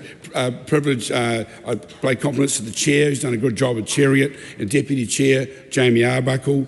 We've got the infamous Cam Brewer over here, who's also on that select committee. He seems to spend all his life in this house, because the Justice do seem to have a few bills in here. And we've also got Rima on that same select committee. It's great. Paulo Garcia, who can't be here at the moment. Acknowledge Todd Stevenson, who spoke earlier. Ginny Anderson, who's on that select committee. And of course, Duncan. Of course, got to acknowledge Duncan Webb. Well, I'm getting through it, yeah. And Tracy McLennan and Tabitha and Takatu Ferris. I think it's really important that we acknowledge the hard work that's been done by people on that committee. And with that, Mr. Speaker, I really do commend this bill to the House. It's a great bill. It'll make a real difference for victims in our society, and I commend it to the House. Thank you. The Honourable Dr. Duncan Webb. Kia ora, Mr. Speaker, and thank you for running through the members of the Justice Select Committee for the record there. Look, we across the House, we will not agree on all criminal justice policy, and we fiercely disagree about large parts of it. But in terms of at least the theory of better support and appropriate support for victims, And the reduction in the number of victims, we do agree, absolutely agree, and that's good. So congratulations to the member. She's going to see her bill passed today, and the bill has a good foundation, what it seeks to achieve. It actually, what it really does is it puts into law the processes that corrections certainly endeavoured to implement anyway. And that's a good thing, because corrections should be required to protect victims from unwanted contact from offenders, indeed any offender. So good on you. We do know that corrections doesn't have a great record of doing what they're legally obliged to do, so I hope the member will keep tabs on what's happening, and I know we talked about having some record keeping, but certainly I know on this side of the House we intend to ask some questions to make sure that they're keeping up. This is part of a wider project, and the member just spoke about the stalking bill. Jenny Anderson put a stalking bill into the ballot, prompted the government to accelerate work on stalking. That's also a really important aspect, and not unrelated to the current bill, which is about unwanted contact and essentially taking vulnerable people and re-victimising them. In our last term, we tripled the amount of support for Victims Assistance Scheme and doubled the level of funding for victim support.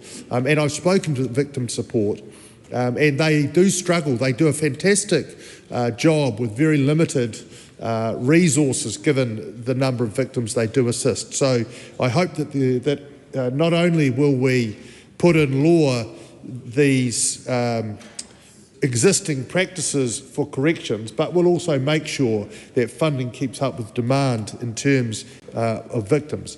But that's probably all I really need to say. Congratulate the member. She is an advocate for victims. I'm always happy to talk about how we can do better there in a cross-party way. Let's keep tabs on corrections, make sure they live up to their promises. I know the officials worked hard and were very cooperative in making a workable piece of legislation, but what really matters is how it works on the ground, and we'll need to keep tabs on that. But let's continue to work together, both to reduce the number of victims. How we do that, I think we'll have some discussions about, but in terms of supporting people who are victims and making sure that we can give them the best path out of a pretty horrible situation is something we all agree on. Kia ora. Thank you, Mr. Speaker. Cameron Brewer. Oh, Mr. Speaker, it's great that across the House members are supporting this third reading of the Corrections Victim Protection Amendment Bill.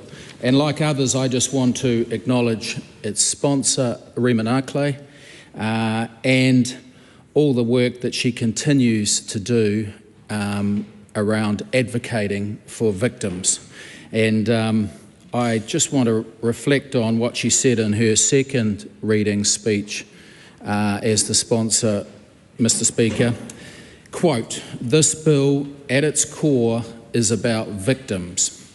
I don't shy away from the fact that victims and protecting victims plays a huge role in the course and the direction of my actions and my thoughts, especially having the privilege of being a Member of Parliament." And as Grant McCallum so eloquently said, that is one of the privileges of being a Member of Parliament, is the ability to actually submit legislation under one's name into the biscuit tin, into the member's ballot, and then for it to be drawn out. And so, fantastic way, Rima Nakle, for her to have to finish up this year, particularly when you consider, I think the first day of this year she gave a fabulous maiden speech. On the February the 1st, her member's bill, this member's bill, was drawn from the ballot. And so a great year for the member, and good news for the victims has just been added again today. This first reading was 20 March, just to go back on some of the process here, drawn on the 1st of February, first reading the 20th of March, submissions between the 6th of April and the 6th of May, 12 submissions were made. And Rima Narkley has also noted that she would have liked the restrictions around contact and protecting victims to have applied to people that are under the care of corrections out in the community. And I note that the Department of Corrections controls or supervises, looking at our committee report back, 26,000 people in the community. 26,000 people in the community that the corrections controls or supervises, as well as approximately 9,500 prisoners serving sentences inside prisons. Now, while she didn't get it, or while this legislation doesn't extend directly to those that are serving their community sentences or under the supervision of corrections, Ms Narkley nonetheless made sure that it was in the commentary of the Select Committee, the expectation, and I put it out, page 2 of the Select Committee's report back, the commentary, quote, "We request that the relevant agencies continue to monitor the safeguards available to serve the protection of victims where offenders are serving community-based sentences, orders or parole." And so that message has been sent to corrections. They have willingly listened and heard, and they will subsequently continue to monitor and to report back on the safeguards available to protect those victims where their offenders are serving community-based sentences. So, Mr Speaker, that is now in the Select Committee report. It hasn't quite been put into the statute, but what that means is that there is an expectation on that when corrections come through, whether it's for estimates or annual review, or for any presentations to the likes of the Justice Select Committee, that we can raise legitimately, future parliaments can raise, what are you doing to ensure that the safeguards available are protecting the victims of those offenders who remain in the community. And so that was a win. That was definitely a win. But I think Ms Narkley, why do we call him Mrs Narkley? Because we've got Mr Narkley here, as has been noted, Roger Narkley, and I actually want to just digress a little bit, Mr Speaker, with your indulgence on the eve of the break-up for Christmas, that the Narkley family understand the needs of the community, particularly pertaining to South Auckland, more than most. And I want to acknowledge Rima and Roger's work in emergency and transitional housing. And I also want to acknowledge Roger's family, Roger's parents, in the contribution that they have made. And I'm almost getting old enough to kind of look back on last century. The contribution, despite appearances, Mr Meager, I know that's what you're saying, the contribution that they have made to the creation of Manukau City, now part of Auckland Council area, that proud part of South Auckland, in building and creating that city and working alongside some greats, including Sir Barry Curtis. And so I want to acknowledge that the Narkley family, to have that Narkley name on this piece of legislation is very meaningful and very fitting. And so congratulations.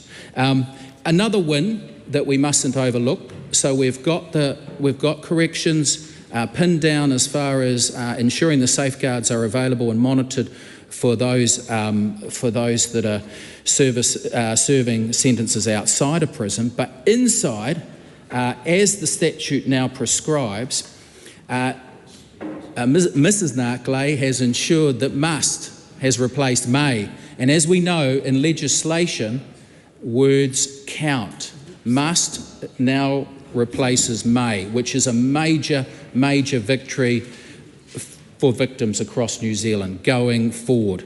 And in saying that, if we look at now subsection 5A, quote, in deciding what conditions, if any, to impose, the Chief Executive or the Commissioner of Police must take into account the interests of victims.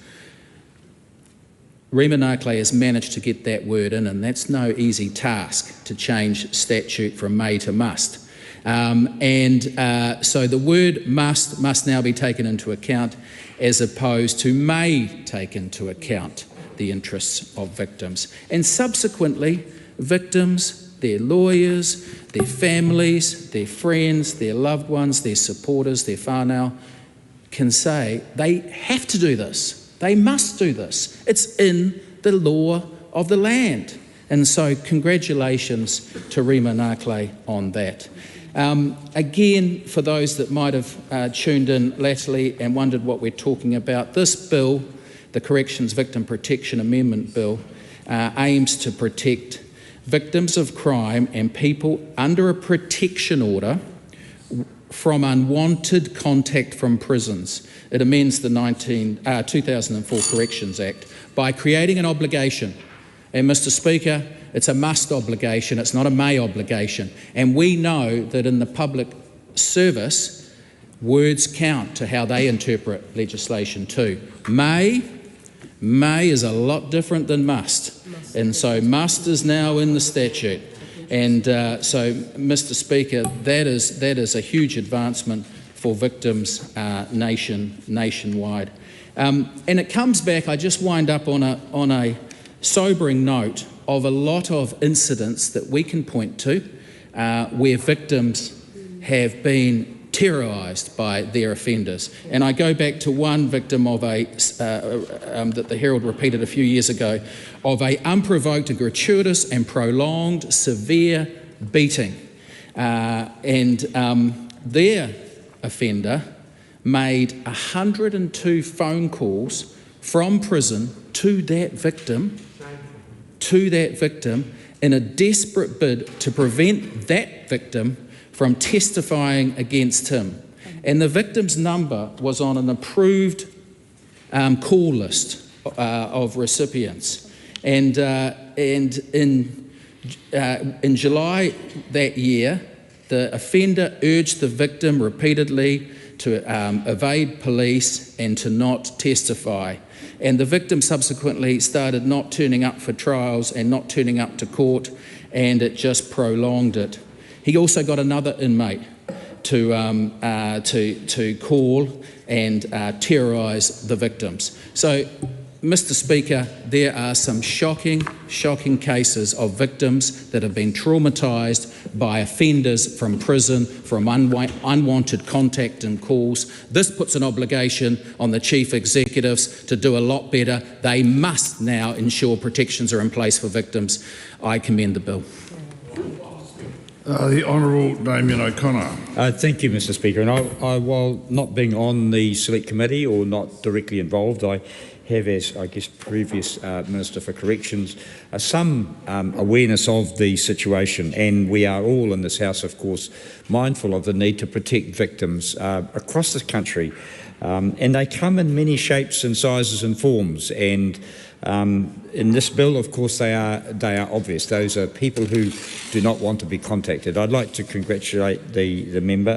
Luck is useful in the biscuit tin. But it's good to have a bill pulled out that will make a difference. And so the effect of the bill and the changes made in the Select Committee have been well canvassed here. I'd just like to add in another obligation that, as Minister, I had to remind the Chief Executive of at the time, and that is that, of course, corrections have an obligation to protect society from people who might want to do us harm or have caused harm to others, but there's also an obligation to rehabilitation, that is to reduce reoffending.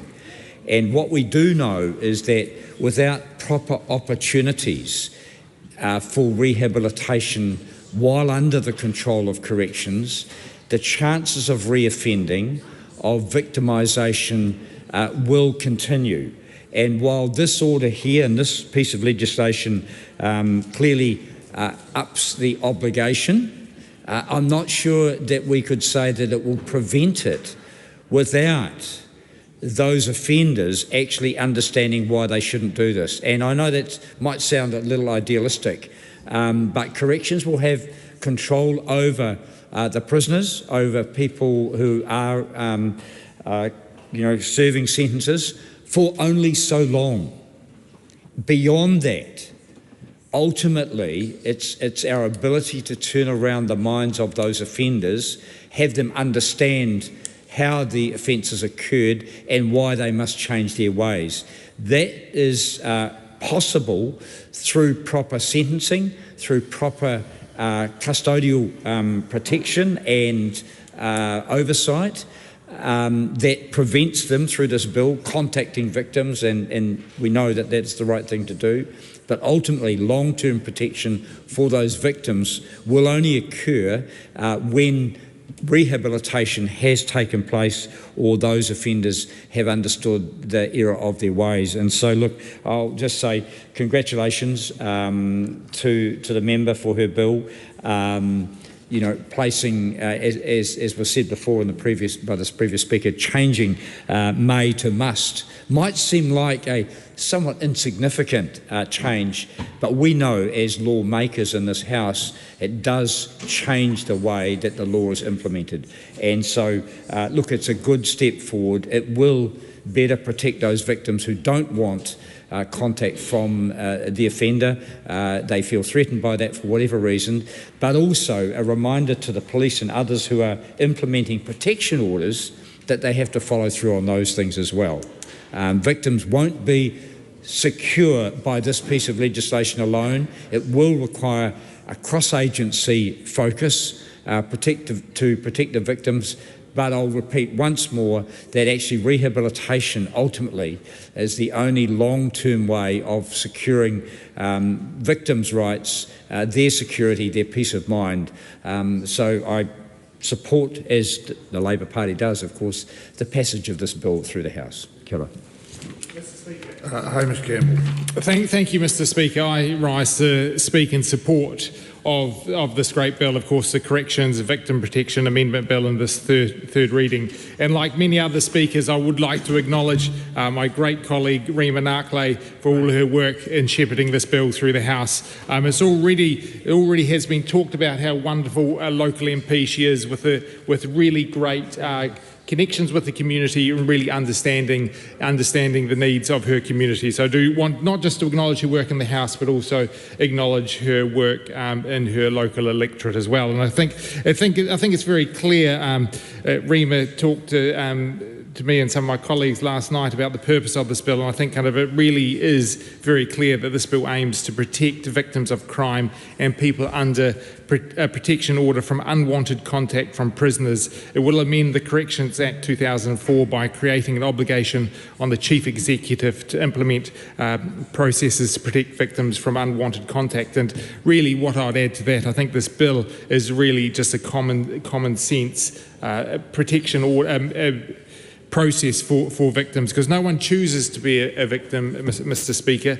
A victim has no choice in that at all, and this bill, of course, seeks to prevent them from that repeated victimisation from perpetrators. And I think we can all imagine the mental health effects that this would have, unwanted contact would have, and living through re-traumatising some of these victims. And we make no apologies about focusing on victims and their safety. Victims should be able to feel safe when their offenders are in prison. And I do just want to touch on some of the stories that we've heard and have been in the media. The New Zealand Herald has, in the start of 2018, reported on a prisoner who contacted his victims 93 times to get her to change her stories. It was a paedophile who wrote to a victim who was then in her 20s from prison, and the victim had just made the comment that it made her feel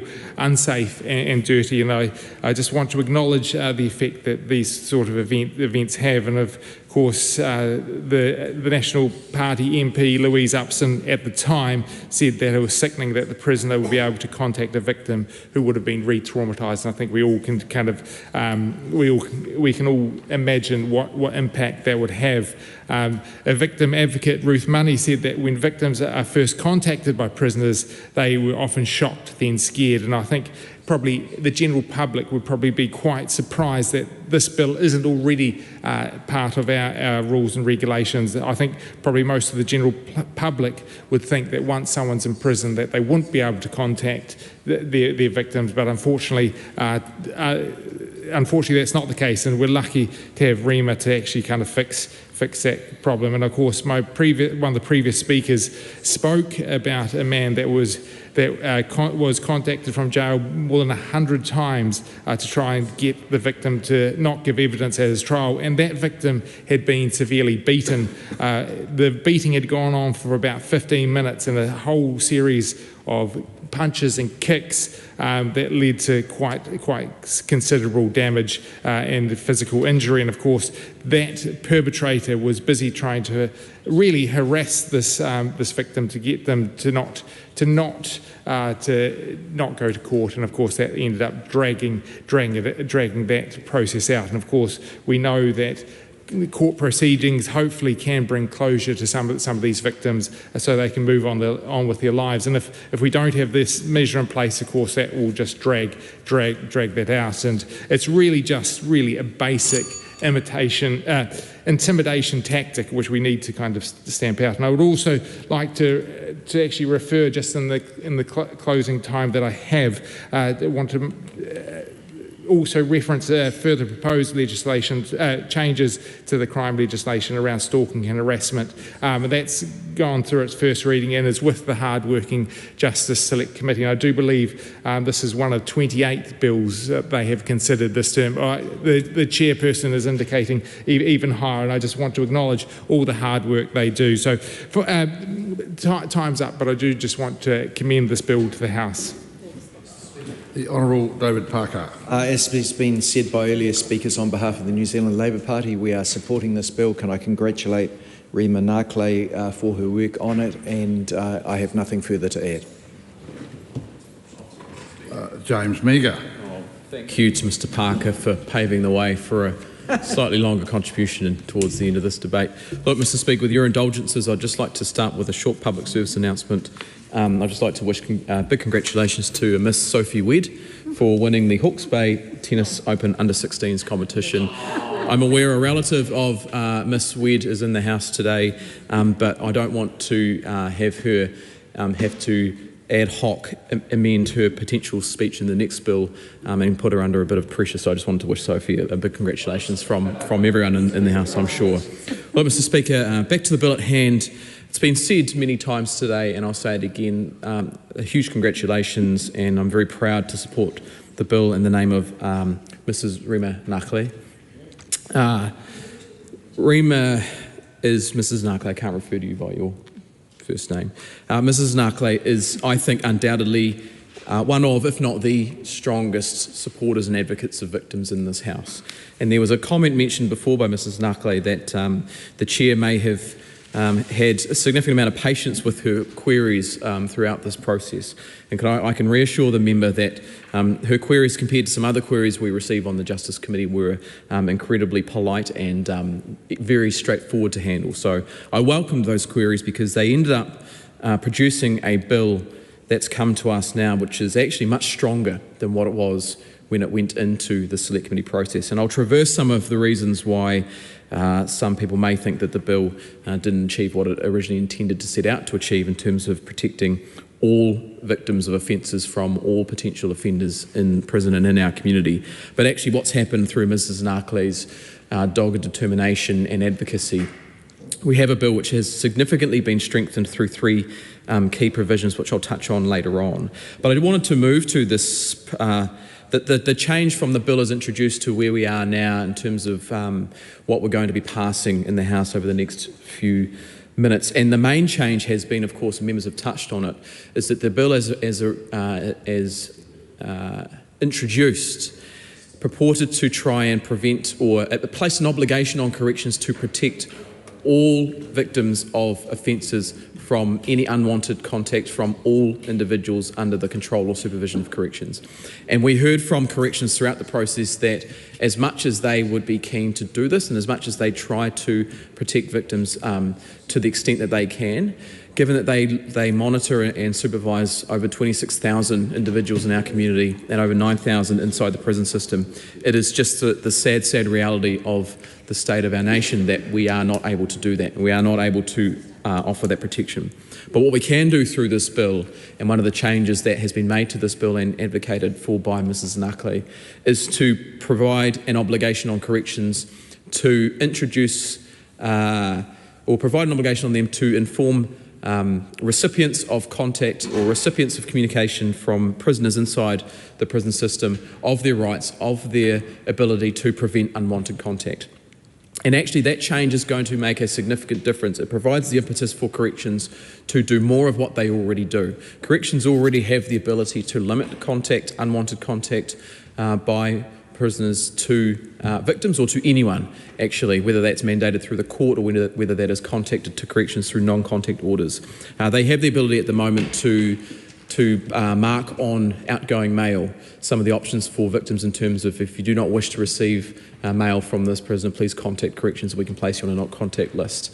What they don't do at the moment is do this through the telephone service.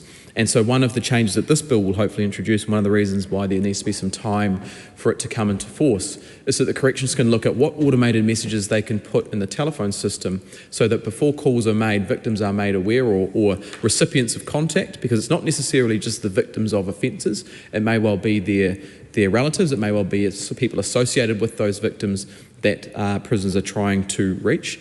They will be made aware of the options that are available to them to prevent any future contact. So that is a significant step and a significant improvement and enhancement to the legislation as introduced.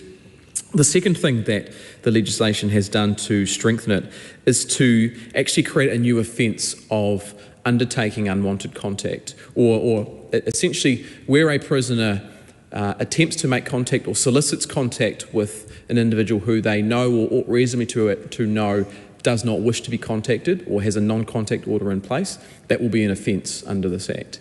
And that is a significant step as well, because that creates, or that provides some of the teeth, some of the muscle behind the bill so that corrections actually has some way of enforcing some of these actions. And we heard before of examples from many members in the House of hundreds and hundreds of communications by prisoners towards people who did not want them, and corrections, try as they may to put the systems and filters in place, they had no ability to deter individuals inside the prison system from doing so. And in fact, the departmental report is a very helpful read and is full of a very significant amount of information provided by corrections as to the limits that they have on their ability to stop this kind of stuff from happening. And I draw the House's attention to paragraph 40 and 41 and 42 of the report, where corrections themselves admit there are still instances where contact is occurring where it should not be, and where prisoners are able to bypass non-contact orders and use others outside of the system to have contact with their victims or with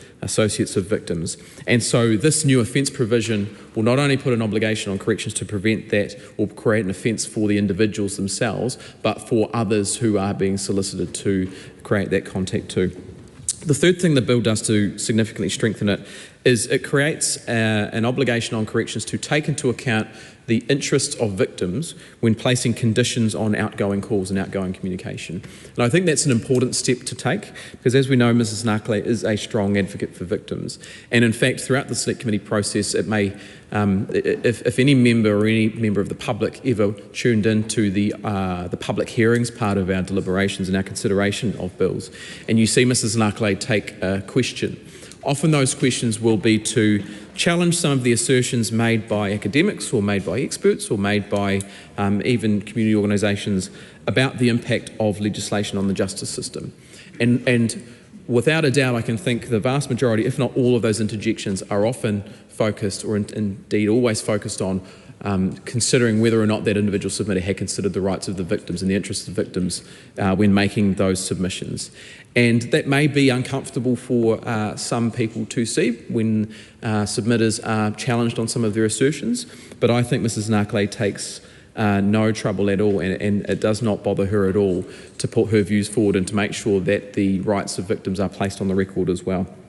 And so by placing this obligation to take victims' interests into account, that will mean that corrections, when they are placing conditions on outgoing communications and outgoing calls, will be able to put the victims' interests into that. And it may mean that they are a bit tougher and they are a bit stricter on what does leave the prison system.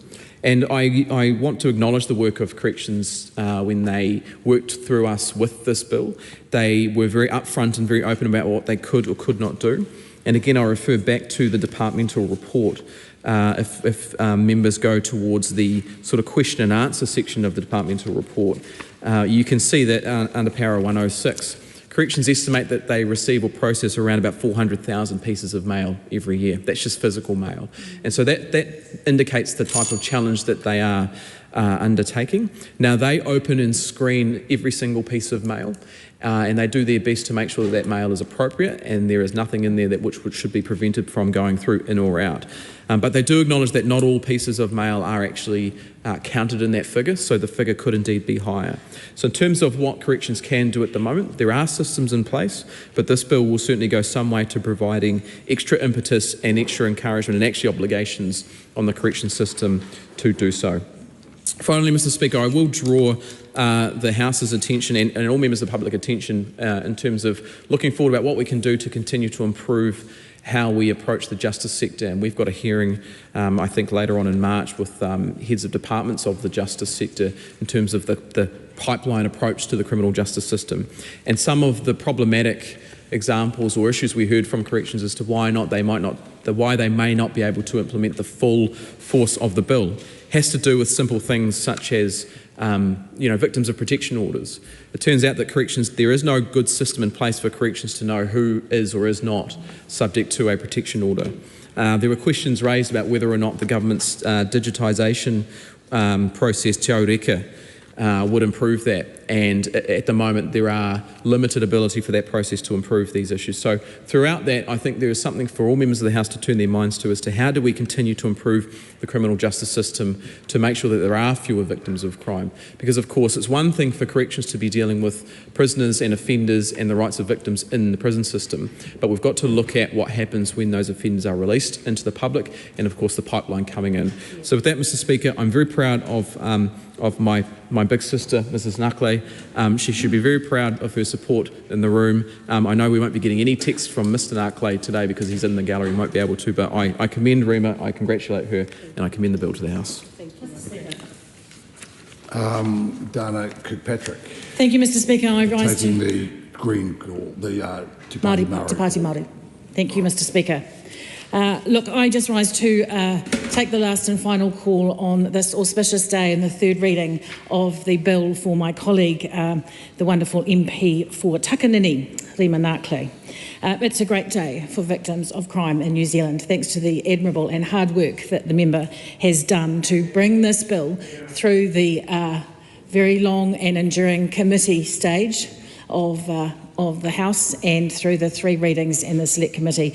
If there's anything we can do in New Zealand to protect and support our victims, we should do that. And the work that Rima has done, or the member for Takanini has done, with the support, of course, of her greatest supporter, Roger, in the gallery, it is to be a loud voice and advocate for victims in New Zealand. So we are absolutely proud of our colleague. We 100% support her and the work that she has done in this space, and I congratulate the member for her hard work and her admirable dedication to the cause. So it is my absolute pleasure to be the last and final in this debate to commend the bill to the House.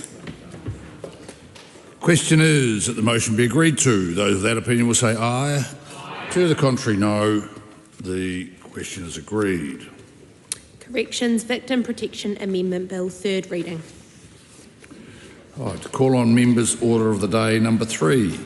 Pai Ora Healthy Futures 3-Day Postnatal Stay Amendment Bill, first reading. I move that the Pai Ora Healthy Futures 3-Day Postnatal Stay Amendment Bill be now read for a first time. Catherine Wedd. There's a reason why I call it's to alert so that those in the communications know who's speaking. That's why that's done. So, Catherine Wedd. Thank you, Mr. Speaker. I move that the Pai Ora Healthy Futures 3-Day Postnatal Stay Amendment Bill be now read a first time. I nominate the Health Select Committee to consider the bill.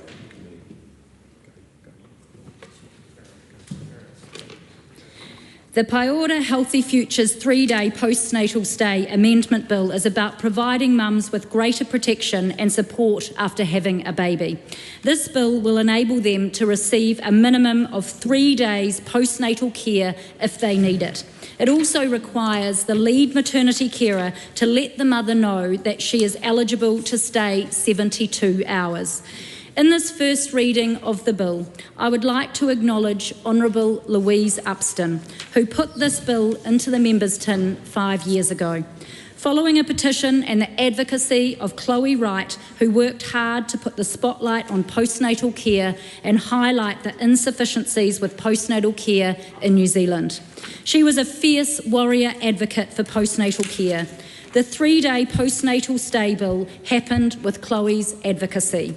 Chloe Wright stood up and said, "Mothers matter." She didn't just stand up and say mothers matter, she shouted it. And today we stand up in this house and say mothers matter. I am proud to stand up for this bill because it will positively impact mothers and families across New Zealand. It will support and protect mums and families by helping us provide better postnatal support. One of the most stressful experiences for a new mum is making sure that you can care for your newborn baby while also processing all the information being given to you by your midwife and by your nurses. This bill will give mums more time to bond with their babies in those crucial first days. Women are currently not making informed choices about postnatal care, which is critical to ensure that mothers form a loving attachment with their newborn baby.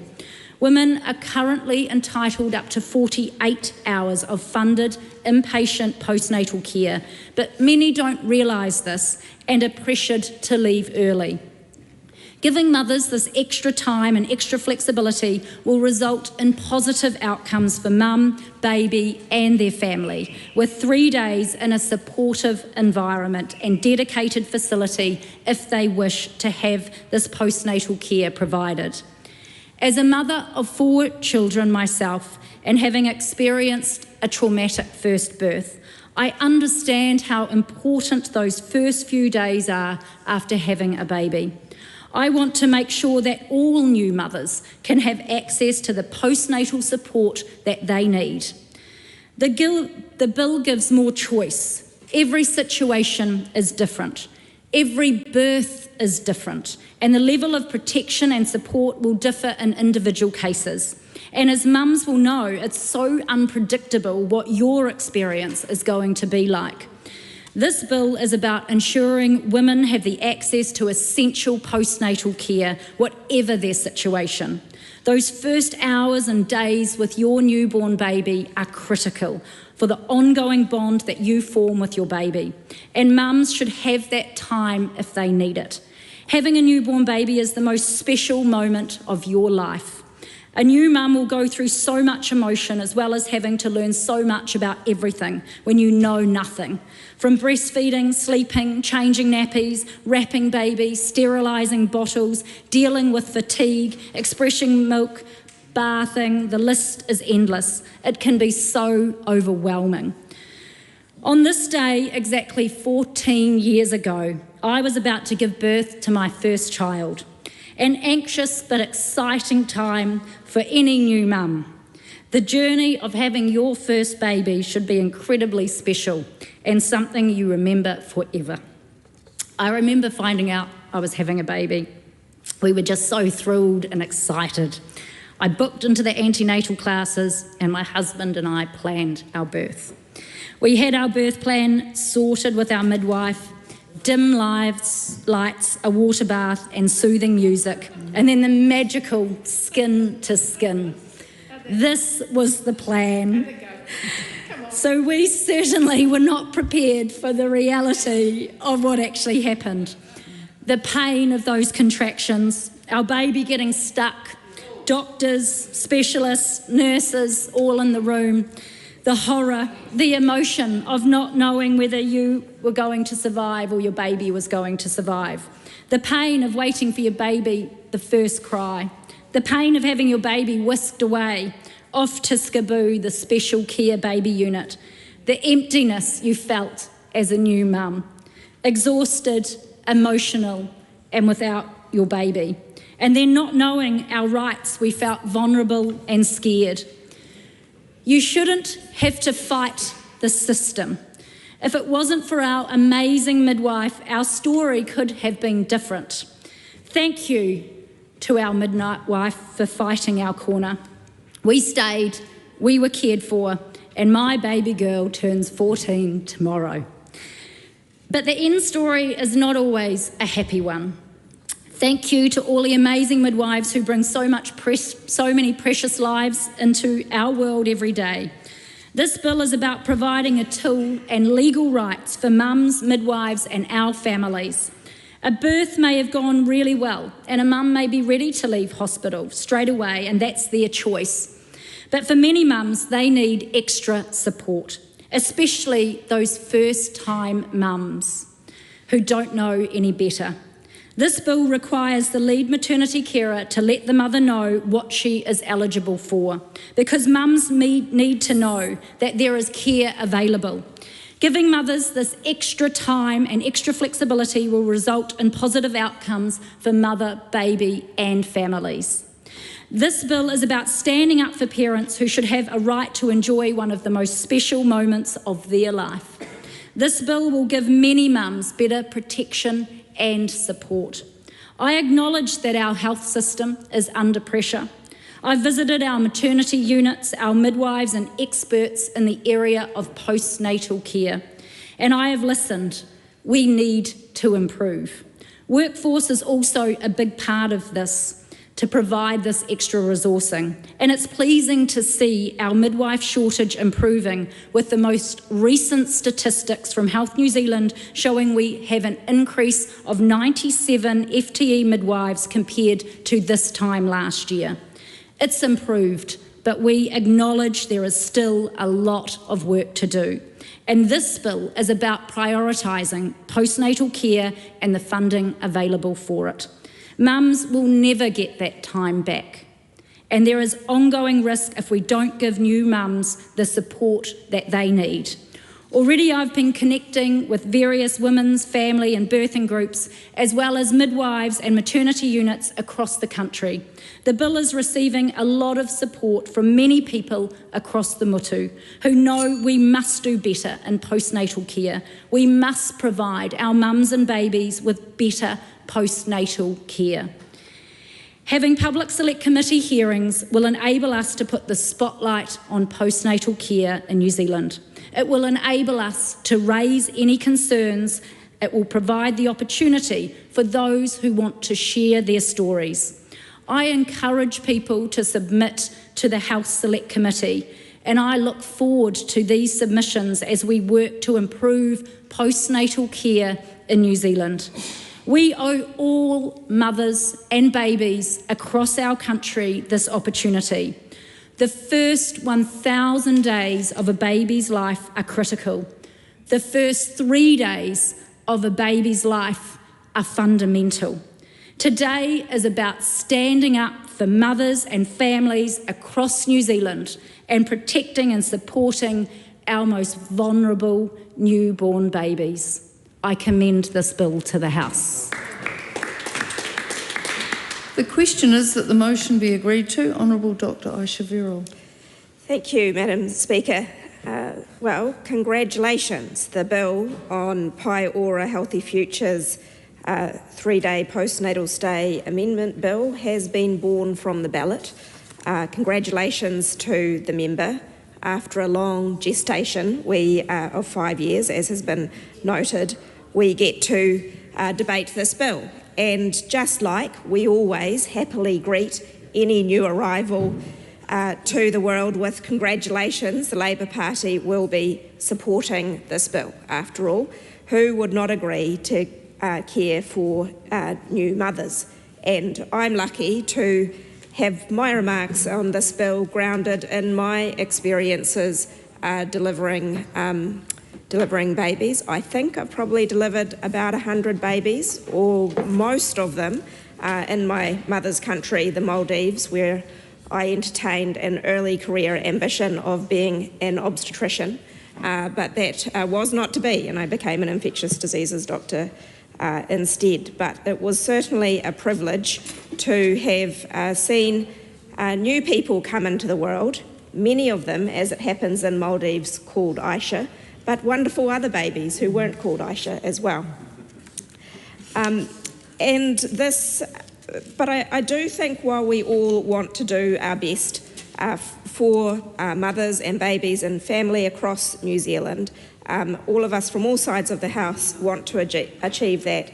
There is ways in which this bill might be described by a midwife as light for gestational age, because our worry is on this side of the House that it does not go far enough to achieve its stated aims. It goes, as the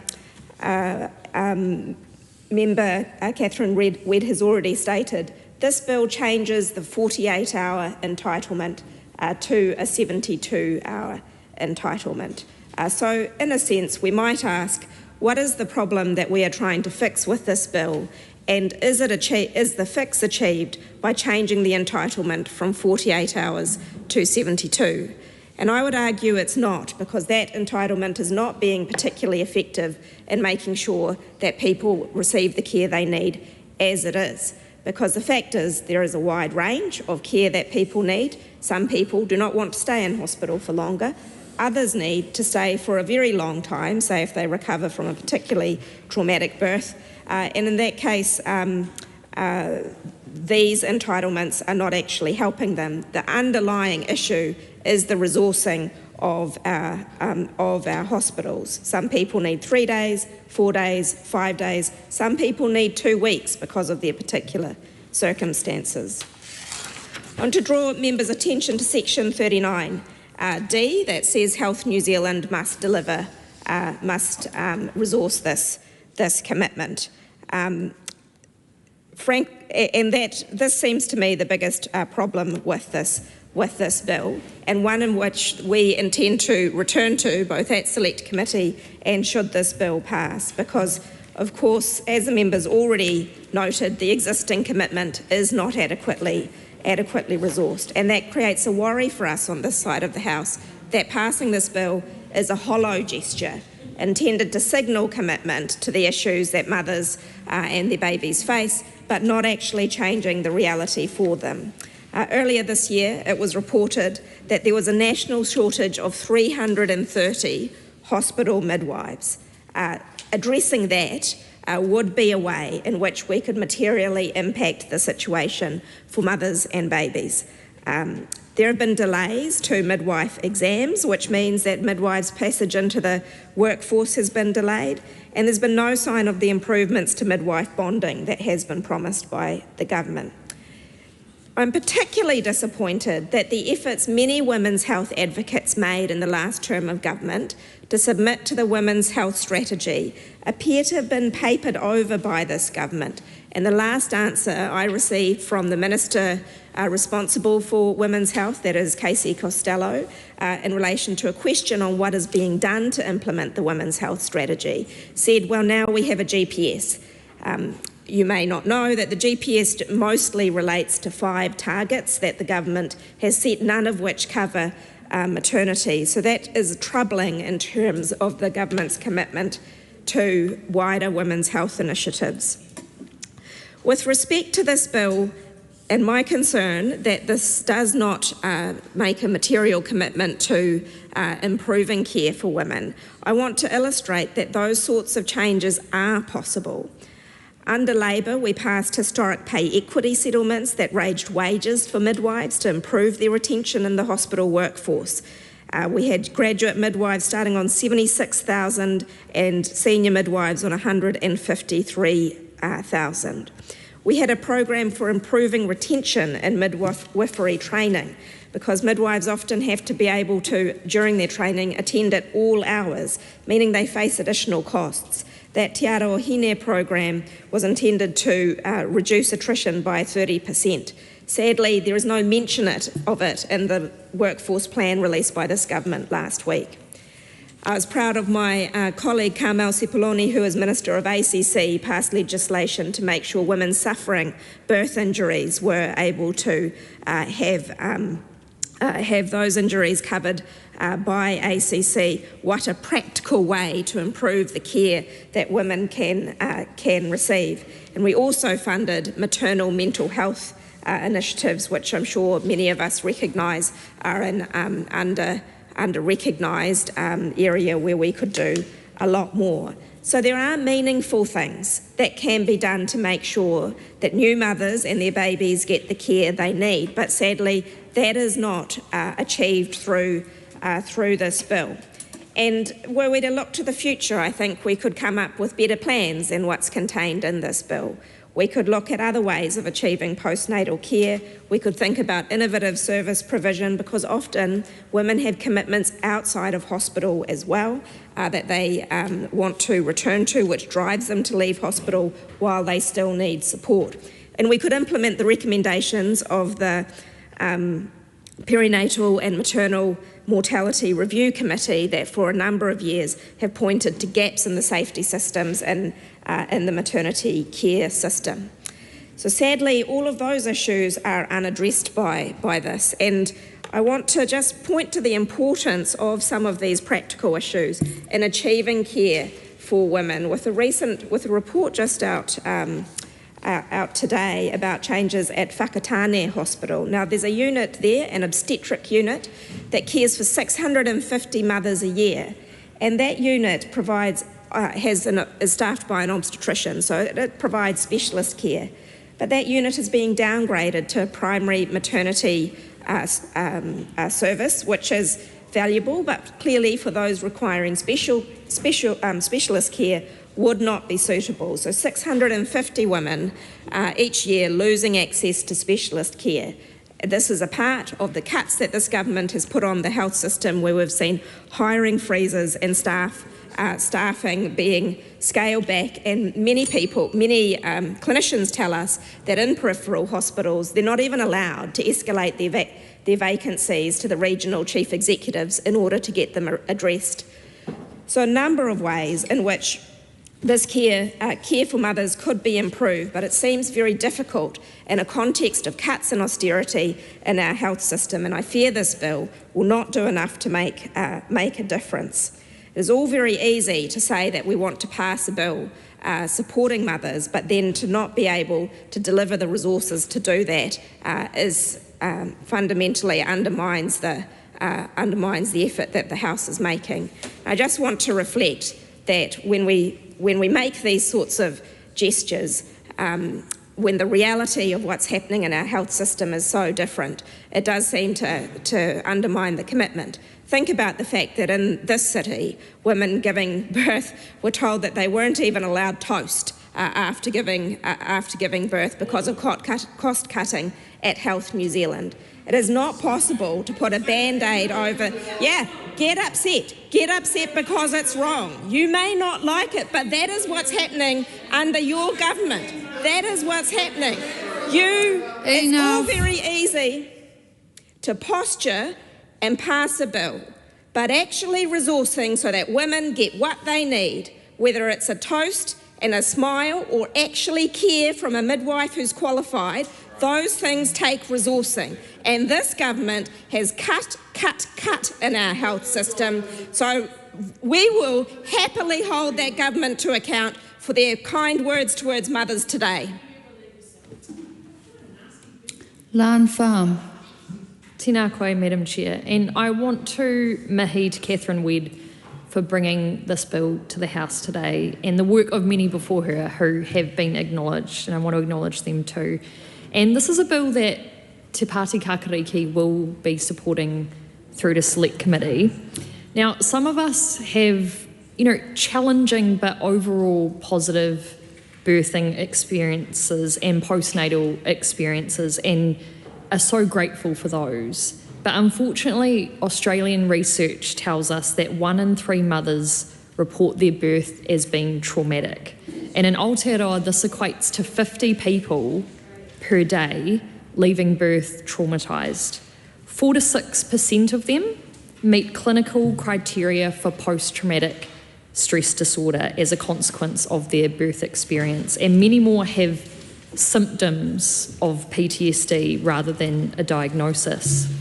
Koitu research in Aotearoa highlights that this kind of perinatal distress impacts not only the birthing parent, but the wider whānau and including the baby. And we know that suicide is very sadly the leading cause of maternal death in Aotearoa, and our Māori wahine are overrepresented in these deaths. So we've heard from my colleague Aisha Verau how our support services and how our health system for parents and for whānau are chronically strained. And often it's only those with particularly high needs that actually gain the support that they need, meaning many miss out. And those who can afford private care might gain access to that care, but this just simply increases the inequities in our health system. So when we proceed with this bill to Select Committee, we want to make sure that it is truly fit for purpose. And it was great to hear Catherine Wedd acknowledge the importance of actual funding and investment in this space, because we want to make it as comprehensive as possible and keeping all of our very damning statistics and realities at the forefront of our minds. We really don't want to see this 3-day postnatal stay being seen as basically this hollow purported silver bullet to real investment and improvement in maternal health and well-being. Likely a lot of pressure will already be put on our already strained healthcare system to enable this 3-day stay.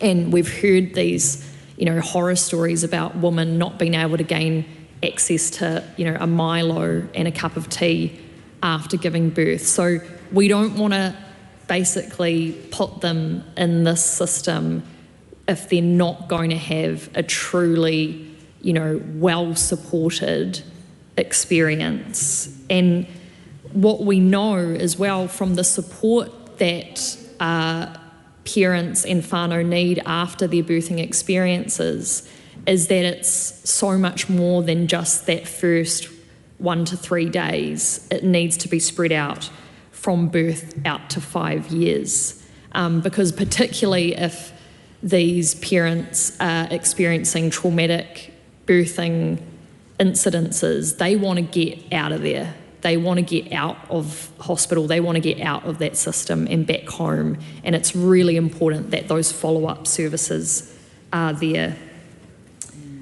We would also like to see really specifically a focus on the need for trauma-informed care, and this is particularly relevant in Aotearoa when we have really high rates of domestic violence and intimate partner violence, as well as this ongoing trauma that we see in so many ways throughout our healthcare system as a result of colonisation and everything that's happened from that point.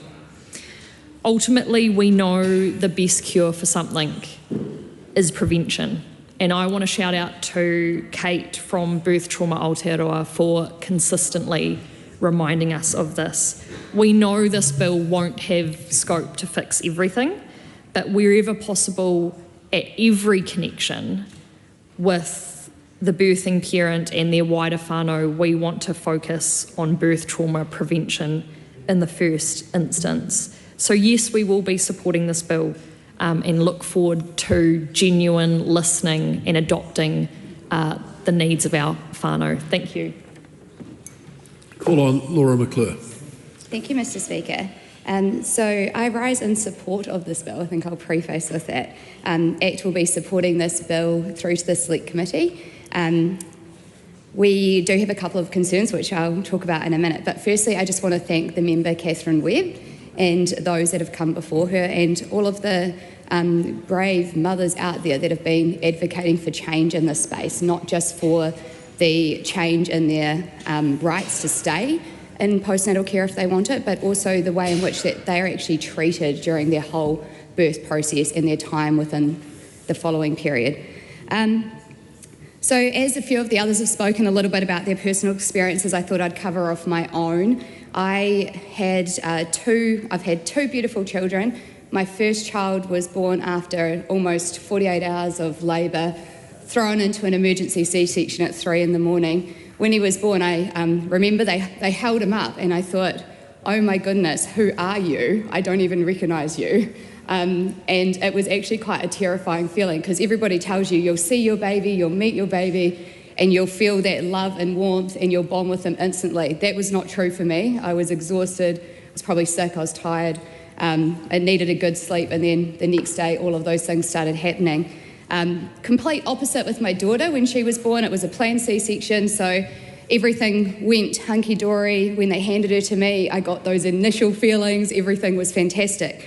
So I think what that highlights is that there are varying different levels of experiences. Everybody's birth is different, and as Catherine mentioned, you can plan for all kinds of wonderful, excellent things, and they may not go down that track at all. So I think there is a really true reality in that, and our system has to be able to adapt, and I know that is challenging because it's really hard for a health system to know what a woman's needs will be at the actual time. So I do want to say that I think that we do have a health system that is trying, but of course it's not adequate and it's not enough. Those first few days with your baby, if you're a new mum, you need to know what to do and you need to feel comfortable, you need to have that care. I was talking with my colleague Cam, who said after quite a traumatic birth, his wife left the hospital after 2 hours and they were on their way, but that is actually what they wanted to do. So there are a lot of people that are out there that do feel like they want to be getting back into their home and they might have those supports in place. But what if you don't have those supports in place?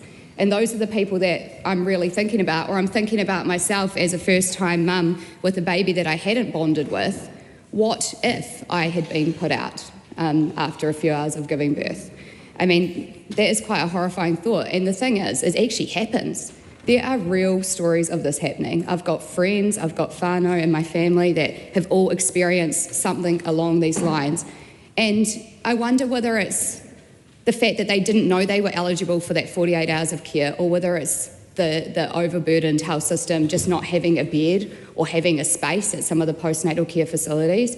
I think there's probably a bit of a combination of both of that.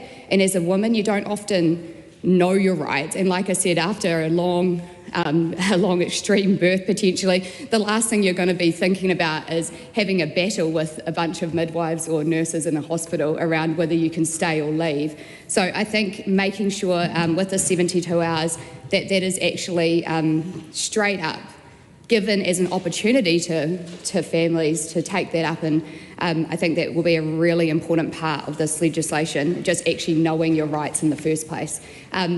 Like I mentioned before, we do have some concerns around the resourcing of this. How will we make sure we still have this care available? Maybe it actually could look like the ones that want to go home, it could be something more like frequent visits in the home, or something that's actually doesn't have to be within a facility as such. So there could be other ideas and things that we can consider with this, but in essence, we support this, and I wish the member well in her journey through the rest of the House. Thank you. Jenny Marcroft. Thank you, Mr. Speaker. It is truly a privilege to stand on behalf of New Zealand First in support of the Pai Order, Healthy Futures, 3-day postnatal stay Amendment Bill. And I'd like to begin my contribution today, Mr Speaker, by acknowledging the member in charge of this bill, Catherine Wedd. Congratulations to you. Also acknowledging Louise Upston as well, and noting that you have begun your contribution today in the first reading, talking about prioritising natal care and the funding for it. So to the member in charge, it is good to hear that acknowledgement. I'd also like to just point out that when there is a new baby, many of the women in this house who have given birth acknowledge this can be this afterglow that happens upon the arrival of the beautiful baby. Unfortunately today, that afterglow in this house was popped by the Honourable Dr Aisha Verrill, bringing down the mood and the tone of the house with some negative comments. So I'm going to lift that back up as we celebrate what is a small but significant amendment bill.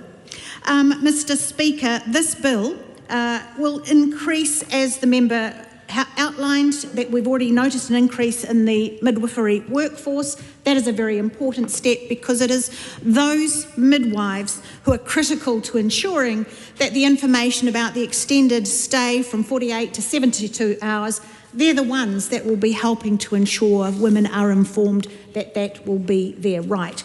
As the lead maternity carers, those women will be required to inform mothers of their eligibility to allow for the longer stays if medically required. Now, it would be remiss of me not to share my own personal birth story. However, Mr Speaker, I would like to avoid giving you any gory gynecological details, and Mark Patterson is clearly quivering at this at the potential of that, even though he is a farmer, Mr Speaker. One of the really amazing things that I experienced when I had my daughter was at the North Shore Hospital, and as an older mum, having that care, because I was totally unprepared. Did I have a maternity plan? No.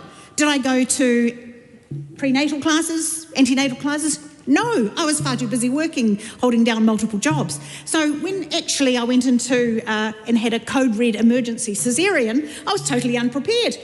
However, it all worked well because of the care that I was given by those at the North Shore maternity wing. And maybe I've never even had the opportunity to publicly acknowledge them, but today I'm able to do that 23 years later. Mr Speaker, the way that we are treated, the way that I was treated on that day, incredible care. There were 13 other mothers giving birth on that day.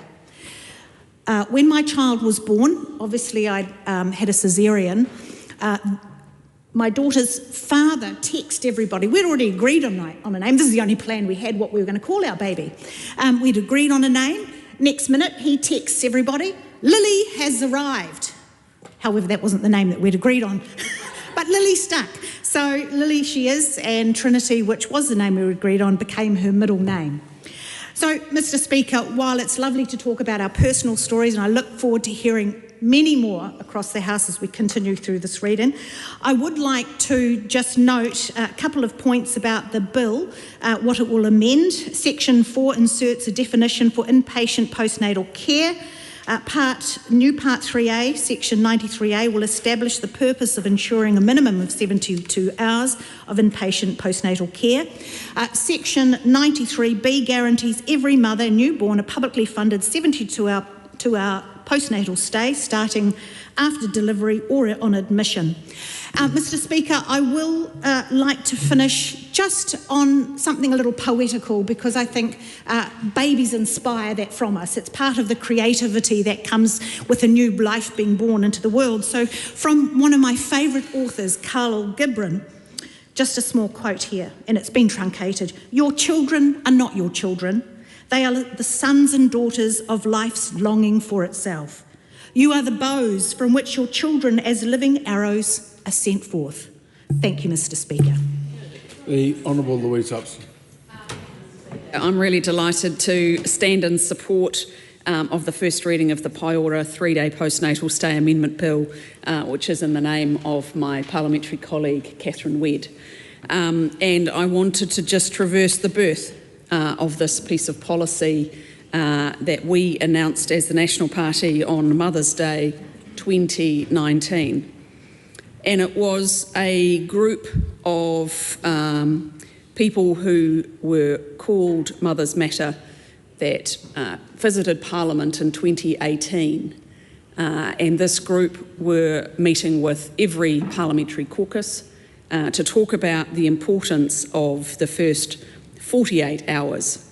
Mothers Matter, is, of course, the founder is the late Chloe Wright of the Wright Family Foundation, Dame Leslie Max, Nathan Wallace, Dr. Anil Sharma and Tracy O'Sullivan. And I remember sitting in the National Party caucus room as this group came and spoke to us about how important the first 48 hours were for postnatal care, and their very deep concerns about the fact that too many mothers were missing out because of pressures that were applied, and they felt the need to leave early and the dire impacts that was having on mothers and babies. And I remember reflecting in that discussion, and I came away thinking, you know, if there is one thing the New Zealand health system should provide, it is care in that first 48 hours. If we are serious about the lives of our children, we should be investing in those first precious hours and days. So it is somewhat disturbing when they came to see us in 2018 that they had seen a deterioration in the access to that new mothers had in those first 48 hours of care. And I know there's been conversations about resourcing, but Mr. Speaker, the thing that is really not okay is that funding that was available for women who were entitled and are entitled to this very day to 48 hours of postnatal care, decisions being made so that resource was taken away from them. And it's still happening today. So that was the birth of this members' bill, and to increase it from 48 hours to 72 hours. And I know that some would say, well, it's still not enough. But it is a very important signal that the National Party sees that critical investment in the first 3 days of a child's life and of the mother having given birth as being critical. So there's a couple of comments that I want to put on record, because there are a couple of things that when Mothers Matter came to us originally, too many women didn't understand that they were entitled to 48 hours. So deliberately in this bill, there is a clear direction that mothers must know what they are entitled to. The second is the funding must be ring-fenced. So those in charge of health resources in a hospital, in a DHB, in Health New Zealand, can't deprioritise mothers and babies, because that's exactly what's been happening. So the ring fencing of the funding for 72 hours then allows for mothers to know that they are ensured of access to support. It is, of course, up to every mother and their family to make decisions and choices about what it is that works for them. So if one mother chooses to go home after a day, that's fantastic. But the funding would be ring-fenced so another mother who may need more support can get it. And those are the fundamentals of this piece of legislation. It is about mothers. I'm proud to lead a child and youth strategy where one of the 3 priorities is the first 2,000 days. This is a really important start, but definitely not the end of what we must do. And in closing my address in support of this, I just want to put on the House's notice my recognition of the late Chloe Wright and the important work that she led. Mr. Speaker. Ingrid Deary. Thank you, Mr Speaker. I too would like to congratulate the member for having her bill drawn from the ballot and for what seems to be a well-intentioned bill, but unfortunately in the absence of proper resourcing will be window dressing. And the reason I say that, Mr Speaker, is we cannot look at something like Section 39D, which does enshrine women's entitlement to have the care resourced, when what we are seeing on the ground means that it is just very unlikely to happen in the current environment. And I say that, Mr Speaker, with the backdrop of what is happening in Whakatane. My colleague, the Honourable Dr Aisha Verrill, referred to this. The story today about Whakatane hospital shortages, meaning some mothers will have to give birth in Tauranga. And I would like to extrapolate on that, because that is the situation that is being faced through midwifery shortages, which relates very directly to this bill. And I have some more information, because actually this crisis was known earlier in December, and it's a twofold crisis, Mr Speaker. The first is that the availability of an obstetric and gynaecologist specialist was literally dwindling to literally nothing most days. But probably more problematic for me, Mr Speaker, is that the Whakatane the Te Whatuora Health New Zealand team knew about this and have not advised mothers. And so what was happening with rosters was there was no obstetric specialist on call as early as the first week of December. All that could be offered was primary maternity birth by midwives for low-risk babies and mothers. The last O&G locum finished that week, in the week of December the 7th. For the week of Christmas coming up, which is next week, there is an O&G specialist on call only for Christmas Day and Boxing Day, but no other days that week. And women were not informed, and, Mr Speaker, there have been no advertisements for those positions. I note that Dr Reti has not responded to questions from the media about it. So we've got Health New Zealand and the media saying that Whakatane is committed to resuming secondary maternity services at the hospital as soon as possible. And then we've got Dr Reti not responding. And the reason it's related very directly to this bill is because, Mr Speaker, it's all very well for government members to make promises like Section 39D saying that women are entitled to resourcing, when the fact is that they are not even resourcing things properly now. And so it's important for the public to see the realities of the bill, a well-intentioned bill that intends to give women extended cover, but cannot happen in fact in the current climate because of the frontline cuts that this government is making. And it is so poignant, so sadly poignant, that this bill has come to the House the same day that mothers, expectant mothers in Whakatane, are getting the news that they may have to go to Tauranga over Christmas and into the new year because there is no resourcing. One of the members opposite has said, well, what are we going to do about it? In fact, what the government promised, Mr Speaker, was on the campaign trail, the government promised to allow qualified midwives to enter the country on a 6-month temporary visa without a job offer to look for work and bring their immediate families with them. The policy included a relocation support scheme offering up to 1,000 qualified overseas nurses and midwives relocation grants worth up to $10,000 each to support their move. That has not happened, and the Minister of Health, Dr Reti, is not answering those questions. To respond to the member opposite who asked what has Labor done, Labor introduced pay equity for midwives. That was a major move to incentivise people to stay in the sector. We had programs for retaining midwives, and we also, as my colleague pointed out, made a really significant change to the ACC rules, which meant that women who suffered birth injuries as a result of giving birth were entitled to ACC. That is world-leading legislation. So I do offer the member my congratulations, because I can see she's well-intentioned. She's done a lot of work on this.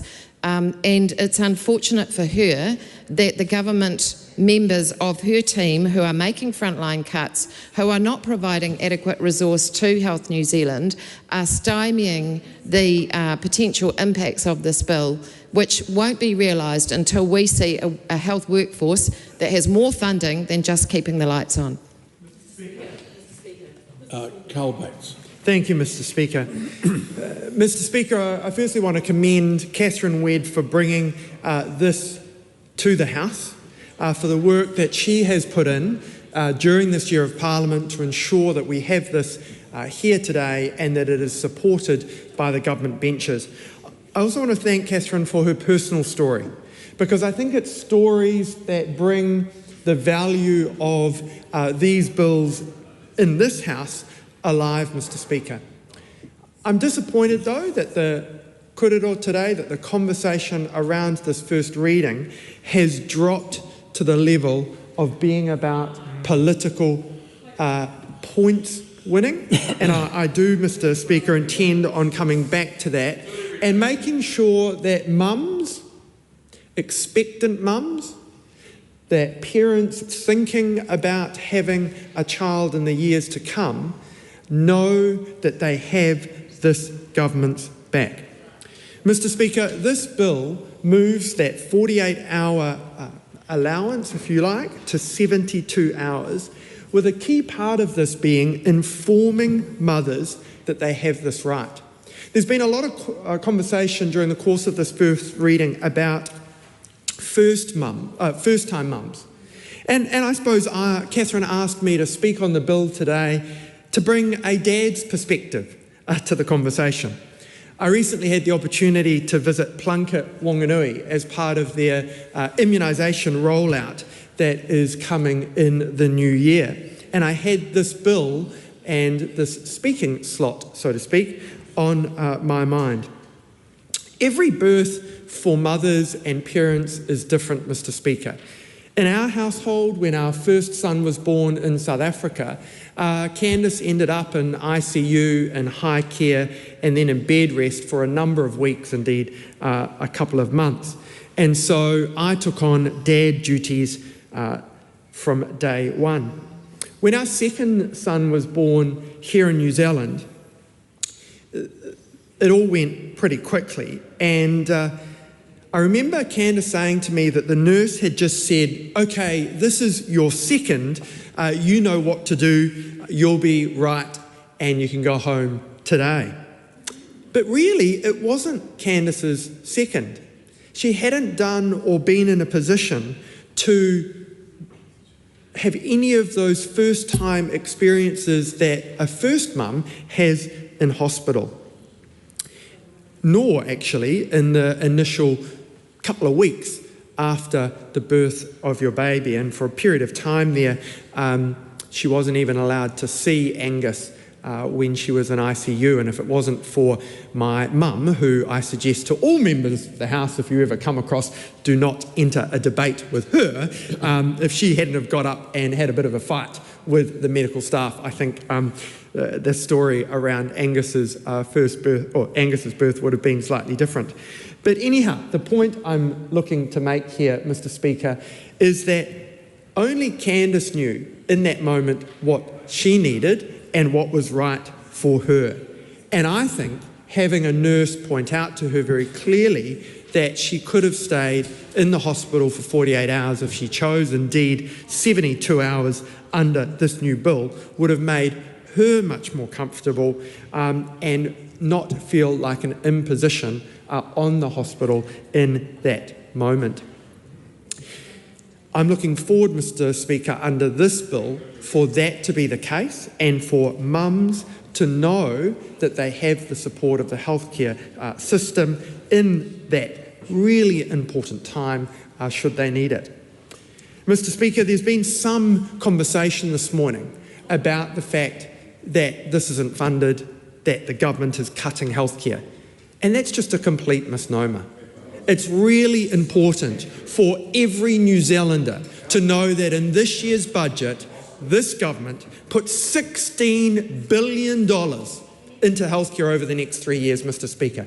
That's not a myth. That's not a dream. That's not some hairy idea. That is fact, Mr. Speaker. And it's about time that the Labour Party, the Green Party and Te Pāti Māori recognised that the government has put money into healthcare and not send scaremongering down the spine of these expectant mums and parents that are looking forward to having their child in a hospital in this country. They should know going into Christmas that they have a government that supports them.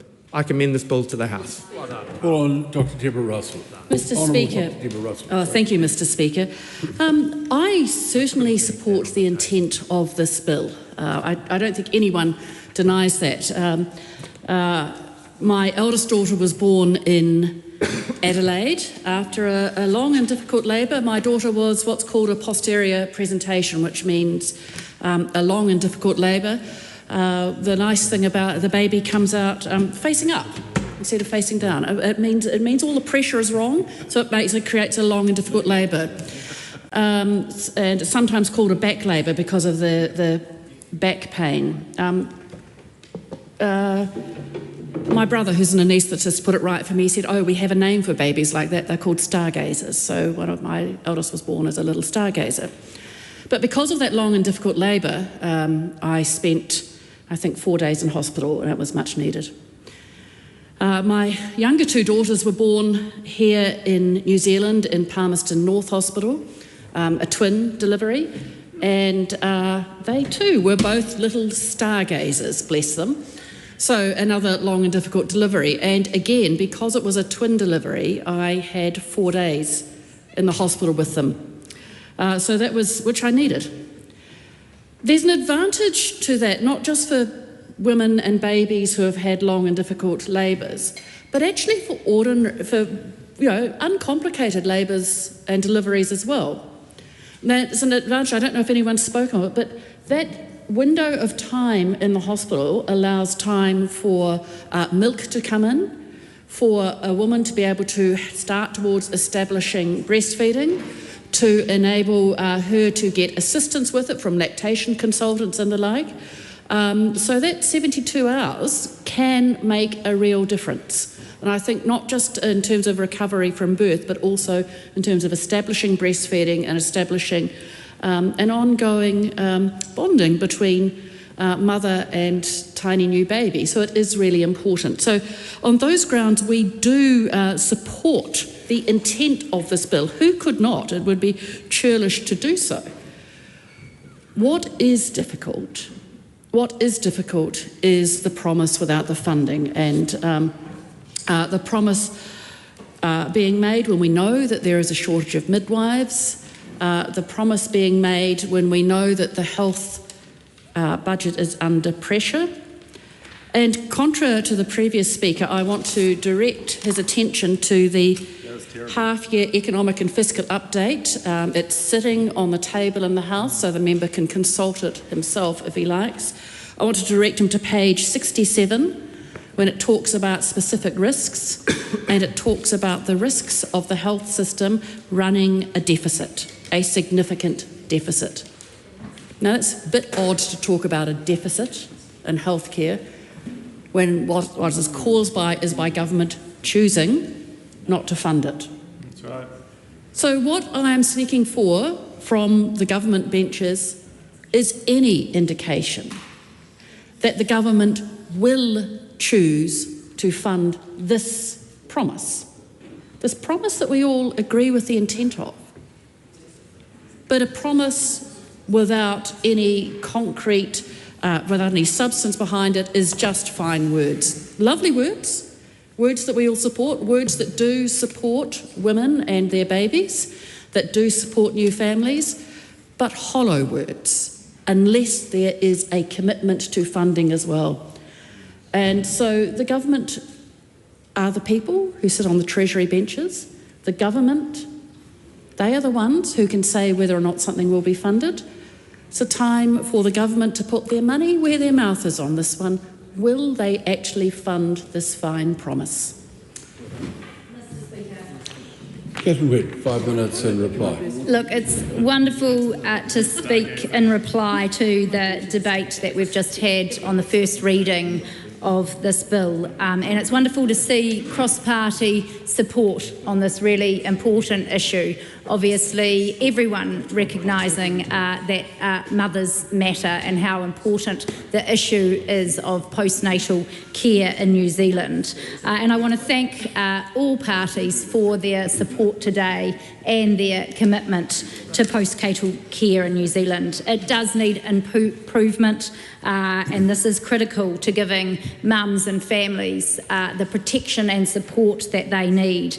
And it's not often that we all agree on an issue, so I'm very humbled and proud to see everyone agreeing today that postnatal care needs the spotlight. It needs to be fleshed out through the select committee process, and we need to ensure that we are protecting our mums, babies and families. Thank you also to those around the House who have shared their personal stories today. We can all resonate with postnatal care, whether we've had a baby or whether we know someone who's had a baby. It really does impact us all, and it's also good to recognise that, you know, that some mums will not always have a good birth, and that it is different in many situations for all. And, you know, just listening obviously to Deborah then, with obviously having twins, to Carl Bates, who also spoke about our other children. You know, the first birth, as Laura Trask also mentioned, can be very traumatic. But the next births that you have may go brilliantly. And I spoke obviously about my first very traumatic birth, but for number 2, 3 and 4, they whizzed out very, very quickly. And I almost actually had one of them in the car park of the hospital. So that was certainly an interesting experience, but thankfully I was able to make it into the hospital and have number 3 in the hospital just in the nick of time, a 10-pound baby, I might add. Actually, all 4 of them were very healthy, large babies. But no, I thank you for sharing all your personal stories from around the House today, because that certainly makes it real for us all.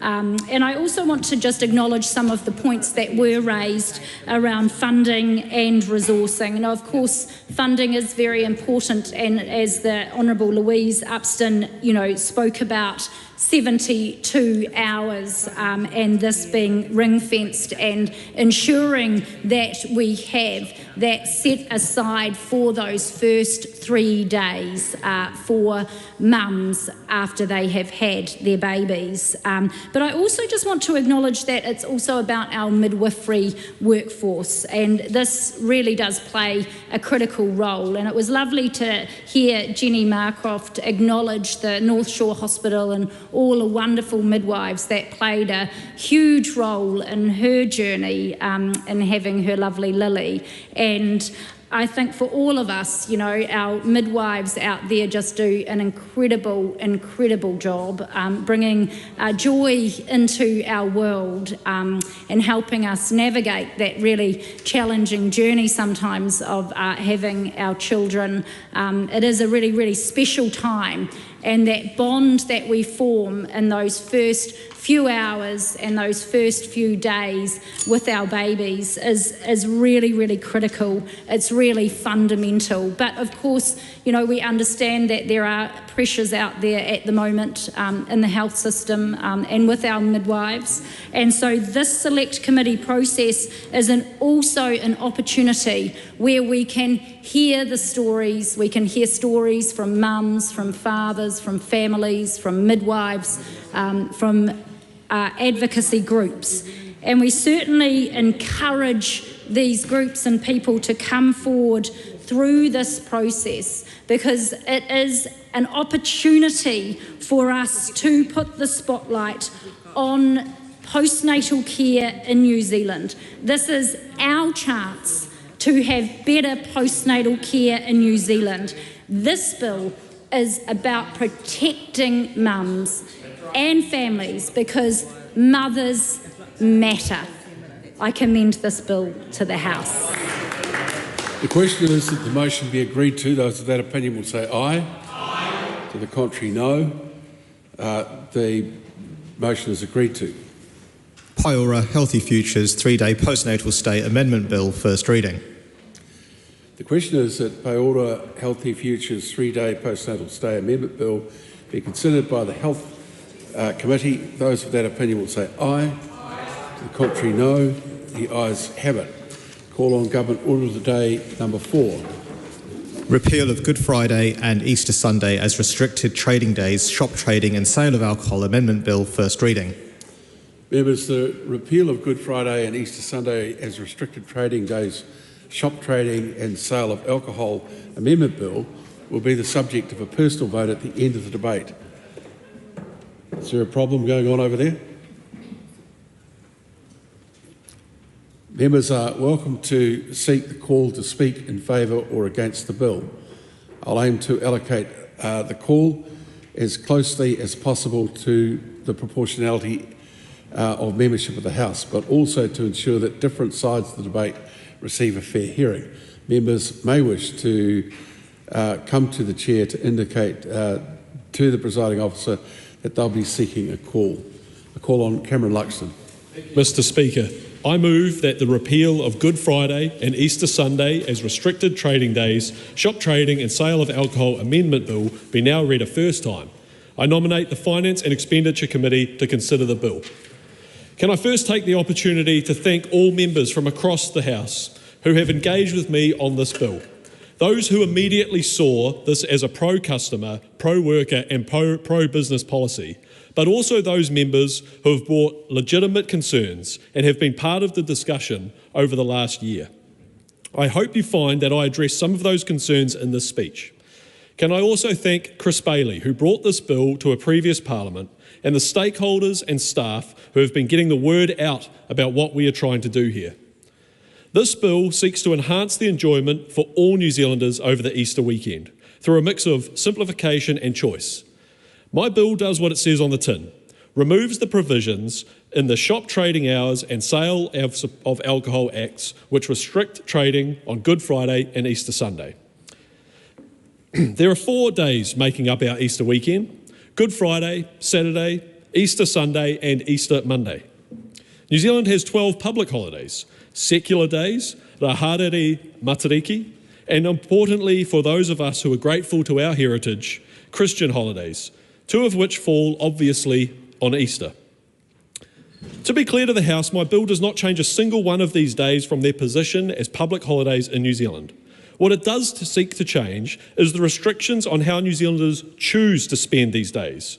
So I'd like to briefly traverse the lay of the land for the different days of the Easter weekend. Good Friday is a public holiday and a restricted trading day. Saturday is just a normal Saturday. Easter Sunday is not just a public holiday, but it is a restricted trading day. It is also a special day in our calendar, not just because of the Christian celebration of this day of resurrection, but in the law it is also the only day of the year where a shop employee may use their discretion and refuse to work without having to provide a reason, a discretion day. Easter Monday is a public holiday with a long history dating back to before Mondayisation. To allow for an extended Easter holiday weekend, it is not a restricted trading day. In 2016, there was a change to the rules which allowed local councils to liberalise their trading policies. This has led to a hodgepodge of confusing rules throughout the country, which every year befuddle tourists and locals alike. 4 days with 4 different sets of rules. It is no wonder that this is a perennial issue, and one which in a recent poll showed a majority of New Zealanders from all sides of this House support to see changed. Mr. Speaker, I'm incredibly grateful that this bill was drawn so early in my first term. In the months since, I have been around the country, as many in this House do, to different towns, and I've heard different experiences. Some business owners have told me that even though their local area has liberalised trading policy, they find the prescribed rules so cumbersome that despite being allowed to trade, they choose to remain closed rather than attempting to comply. These rules include having to supply a substantial meal if one wishes to enjoy a beverage, the definition of which is up for debate. or restrictions on the amount of time that friends and family can spend together at a venue before being moved on. I've met restaurant and bar workers who say that despite wanting to work on restricted days, they, quote, don't like having to treat my customers like children and tell them what they can and can't eat and drink and how long they can stay before they must leave. People are just trying to enjoy their Easter. And if our alcohol laws work the other 361 and a half days of the year, why do we need a special rule on these days? I've met employees who say that because of the disjointed structure of the Easter holidays, rather than enjoying a 4-day weekend with their family, they were rostered to work on the Saturday, meaning this messes up the whole weekend for 1 day's pay, when it would be better to work the Friday or the Sunday and use a day in lieu to spend on extending other times of the year with their family in a way which is important to them. Many Kiwis have other days of the year which hold significance to them, when using a day in lieu would mean so much to them. Days like Diwali, Eid, or dates of importance to religious groups that have grown in these lands like Ringatu, Ratana or Paimarie. Retail businesses tell me they would like the opportunity of a level playing field with online realtors, because online stores don't face the restrictions that brick and mortar do, who must also pay leases and rates for their stores. Wings over Wanaka is an infamous example of a town whose rules were not aligned with the needs of the community and tourists who visited in the 2024 Warbirds over Wanaka. 2 New World supermarkets decided to open and cop the fine rather than leave the bulging tourist population unserved. Which brings me to the punishment. If a business owner was to trade on a restricted day, the law states that upon conviction, they shall be liable for up to a $2,000 fine. I've met business owners who have received this conviction and subsequent fine, but felt that it was capriciously applied just as a business just up the road was able to trade without enforcement action taken. Central government has meddled in this space. Government created a framework for local Easter trading policies, which means businesses could make their case to the council to be allowed to trade in a specific area. The law requires councils to review these policies after 5 years. Now, when I went out and asked how many councils in New Zealand have these policies, I found out that last year 5 councils had their policy lapse without realising. This meant they allowed Easter trading in their area which was not within the law. I don't blame these councils. Central government, rather than allowing Kiwis to make their own choices, created a halfway house. Central government should take this burden off councils and say, we live in a default permissive country, and if you would like to restrict trade on your neighbours, then this is where the philosophy of localism should live. I'd like to clarify the worker protection of my bill because it is an extremely important and core part of it. As I've said, currently a worker may refuse to work on Easter Sunday. Their employer, if they would like them to work, must give written notice letting their employee know that they have the right to refuse to work, and that notice must be given no less than 4 weeks before Easter Sunday. I've asked the library, I've asked people in the industry, I've asked my fellow MPs, have there been any cases or complaints that an employee feels they have been adversely treated because of exercising their right? Yes, yet I have yet to hear back on any such case, so I am confident that by extending this provision, the right to refuse to work to Good Friday, we will create 2 discretion days in our calendar where all Kiwis can choose how they spend their time and in what way they would like to spend it. There are legitimate concerns about alcohol, Mr. Speaker. We know that many New Zealanders have a negative relationship with alcohol. It's been hard to find data on the following claim, but I've been told that the average sale volume of alcohol doesn't change over Easter week. The restriction on the sale of alcohol over Easter weekend means that people who feel or are dependent on alcohol may, out of a sense of nervous preparation, over-purchase and therefore have more alcohol in their homes, the most harmful place for it to be. From talking to people about my bill over the last 9 months, I've realised that there is a view which comes from a warm place in New Zealand history. One that remembers how we spend our holidays at the garden or at the beach or at the park or the lake, somewhere wholesome in nature, akin to a quarter-acre paradise vision of New Zealand. New Zealand has changed a lot in recent decades. Along with the rest of the world, the quarter acre with a garden has become a subdivided section or a townhouse. We have seen screens become a ubiquitous part of our lives. I think the vision that if we close all shops and form of commercial entertainment, Kiwis will be seen in their gardens or in their droves at the lakeshore is not necessarily the case. It may be true for some sectors of New Zealand, but many others I fear will see more children and even adults with their faces glued to screens. Because we have changed in the way Kiwis value and spend their time, I say a restaurant, a shop, an ice cream stand, a go-kart track or a bit of mini-putt is a legitimate way to get Kiwis out and enjoying themselves. In closing, Mr Speaker, I'd like to say that this bill does not remove anybody's rights. If you are a worker, your rights are extended. If you're a business owner, no one will be able to force you to open. If you enjoy a day off as a day off, you don't have to shop.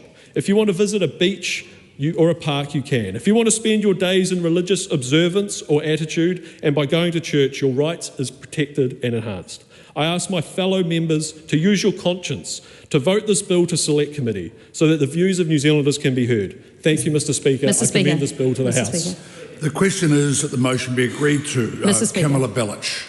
Thank you, Mr Speaker. I appreciate the ability to be able to take a call on what is a conscience issue, and I do so in my capacity as the Labour Party's spokesperson on workplace relations and safety, as this general bill falls into that area. And I want to start by respectfully saying to the member who brought this bill and thank him for the engagement that he's had around this bill and the passionate way he has advocated for this particular bill and the respectful way he's engaged with certainly myself, but I'm sure with other members of the House as well. It's not easy to get a member's bill drawn from the ballot, especially not one that you feel so passionately about as Cameron Luxton does. So thank you for your engagement on this. And when we did engage on it, I did indicate to Cameron Luxton that I would seriously take his advocacy into account, and I have done. Unfortunately for the member, it's not a bill that we will be supporting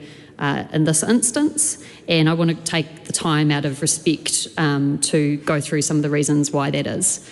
I think that it's very important to see the rights that people have in New Zealand in respect of work and the time that they have with their family in the context of an existing ability to spend that time together and to enjoy their life. I very much believe that people should have fair working conditions, but they should also be allowed the time for rest and relaxation as well. And although I appreciate this is a small, very small part of what forms holidays under this Act, I do think it's worth protecting in this instance. And not for the religious reasons that may cause some other members to oppose this bill. This is very much on the basis of protecting the rights of workers to be able to enjoy that time off and to not put additional pressure on them to work. And I appreciate the member did engage specifically with me on that issue, and my colleague Rachel Boyack has worked extensively in unions that work with supermarkets and has experience in that, and so we'll be talking to that specific point. So appreciate that those examples were specifically sought, and Rachel Boyack will be able to speak to that. So this is not from our perspective to do with the religious nature of Easter. We do note that Easter goes over 4 days, and we are talking about 2 of those days of restrictions. So in terms of the balance of being able to trade on an objective basis, that seems from our perspective to be about right. Personally, I come from a family that has been religious in the past. I'm not religious myself. My objection to this is not on the basis of wanting to practice my own religion on those days, although I would note that many secular families do celebrate Easter and do celebrate other religious holidays as tradition as well, and those traditions can be held very dear despite the lack of religious adherence to it. So I'm sorry to the member that our party will not be able to support his bill. In the sense, I do believe that for him it's a genuinely passionately held belief that this law should be changed.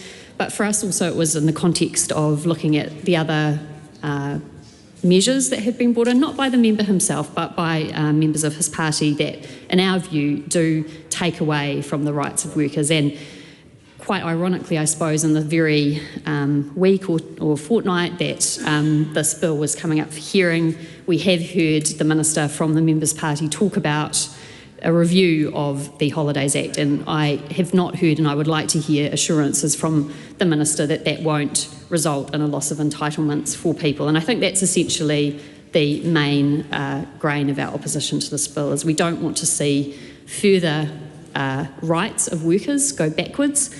We do know that this is a small discrete area, but we do not think the flexibility of businesses are so significantly curtailed by these existing restrictions that this needs to be changed at this stage. And it is, I think, relevant, Mr. Speaker, to look at the wider context of what is happening at the moment. And we have even seen yesterday the minimum wage be raised or be set at the smallest amount since the 1990s. So this is not a government that is, in our view, delivering for workers, and it's in that context that we also don't want to see any rollback further of the rights that workers enjoy to their time off with their family. And I think we're all thinking about time off with our families as we get ready for the holiday break now, and how precious that is to us. And so although this is a small part of that, for us, it is something small that we're willing to fight for, and that is the basis of the Labour Party's opposition to this bill. Thank you, Mr. Speaker. Look, just before I take another call, just for those who weren't in the House at the beginning, the Speaker and the Chair indicated that he was going to prepare a list and invited people to come to the Chair to I suppose, argue for a place on that list. So I do have a list in front of me. If anyone wants a call, what I will do is feel free to approach me and I'll give you the name of a member of your party you may wish to negotiate with for that slot. Other than that, I currently have a list before me. So for those who've come to the House with other expectations, I'm sorry, that's the way it will now stand. This call is now for Tim Costley. Mr. Speaker, and ultimately I am going to vote today in favour of this bill. I don't know that I naturally feel in support of it, but I do think there are some genuine questions to be answered, and I want to see the bill go to Select Committee so that these can be teased out, and to give a broader number of people the opportunity to appear before the Select Committee, to make submissions, and I want to see people with the opportunity to come and appear before them and actually present their case, because look, my starting point is I like what the current rules achieve. I like that we have just a couple of days in New Zealand where families have an almost unobstructed opportunity to get together. It might not be the right mechanism that government has to tell you that today you can't go to work and today you should spend time with your family, but I do think it's the right outcome, particularly because I feel like we've seen a gradual breakdown of community and in some levels of family in New Zealand.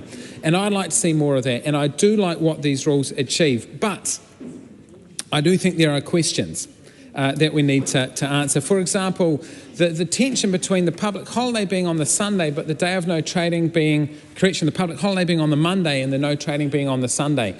And what this means is even if workers, yes, it is true, they have their rights protected and under this member's bill that would also apply to Good Friday, but they don't have the backup of it being a public holiday. So if they do work, they get time and a half, or they get a day in lieu. They have those other provisions in place. And it does feel a little bit messy to me to have a public holiday Monday, but the trading days on other days. I hear the call from the other side that they want to ensure people have the freedom not to work. I know it's never quite that simple, that everyone feels they're in a position to say no, but I do think this is an issue worth teasing out. Now, of course, one of the questions is, well, what's left? That leaves us with Anzac Day morning, that leaves us with Christmas Day, and no one's suggesting we should touch Christmas. But the question might be, well, why not? What is the difference between Christmas and Easter? They both come from a faith perspective. They have both traditionally been days on which, if you look at the tikanga on which the modern New Zealand was founded, they were important days in the calendar. days where families came together, days where we didn't trade. Now, when we went to Sunday trading some decades ago, obviously the protections for Sundays remained in place, and no one said we would take on Christmas. But if the position of those in favour of the bill is, well, everyone should be free to choose whatever day they want, why wouldn't the same apply to Christmas? Now, not for 1 minute am I advocating that this should apply to Christmas, but why are we drawing a line there? Because the argument there would fall flat on itself. On the one hand, we're saying, well, everyone should be free to choose, and if you want to work, if you want to open your business, you can. But then we're also saying at the same time, but not on Christmas, because we've decided that day is too important. So actually, we do think it's okay that government sometimes will say, well, there are days that are so important, we're not going to touch them. We're not going to touch the morning of Anzac Day. We're not going to touch Christmas Day. But why not Easter? I think there is a genuine question here, and I'm sure the member in his reply will do it. But I'm happy to see this bill go to the Select Committee to tease out some of these questions. I don't think in its current form the bill answers all of these, but I do think it's a question that more New Zealanders should be able to comment on as we just ultimately decide the kind of country that we want to be living in. Look, from where I sit, it seems madness that when I went out with my family for dinner, Good Friday this year, and we said, well, let's go to this one place, let's get some garlic bread and have a drink. Sorry, garlic bread's not enough to get a drink. Well, what if we have 2 garlic breads? Is that okay? Oh, not quite. Maybe if you had some fries as well. Okay, so we went to the other place and we just had an earlier dinner. Now, I don't think that's right. I don't think that can be the answer that we want to end up on. If the bar is open, then let them do what they do. If people want to have a meal, let them have a meal. If they want to have a drink, let them have a drink. If you really are worried about the length of that, you can look at earlier closing rates, but that should be determined at a local level. So I do think there are some issues with the way it sits now. But I also want to see those couple of rare days we have in this country that are protected, that kind of drive to a great outcome of families together. And I hold Christmas Day and Easter Sunday as being 2 really special days, along with Anzac Day for me, that I would like to see some protection around.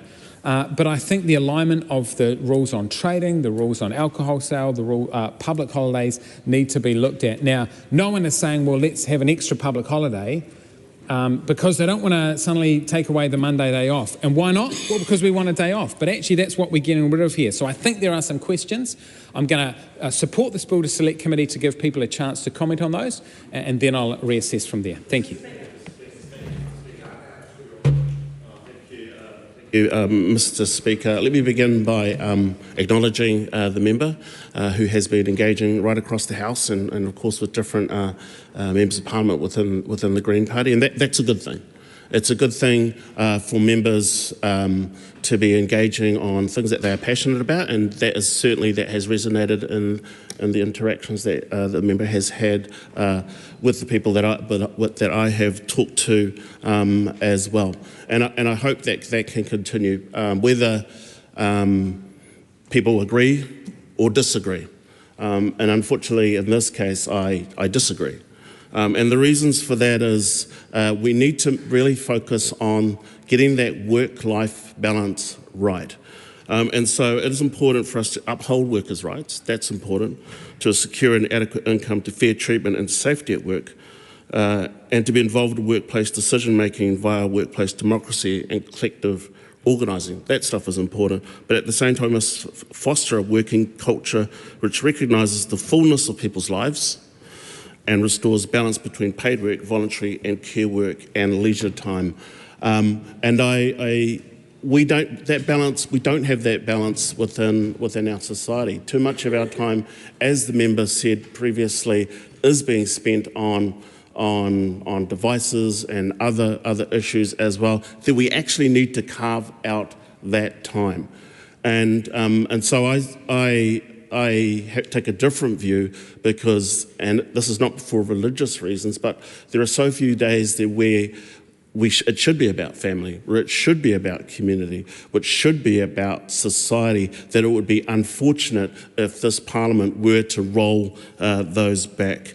Mr. Speaker, I note that in the discussions that we've had so far, that the member talked about that there is the right for workers to refuse to work on that day, and he went to some lengths to explain the extension of those rights within his members' bill. However, anybody that's worked, anybody that's had particularly low-paid jobs will know that you don't want to get on the wrong side of the boss. There are these other pressures that play into place.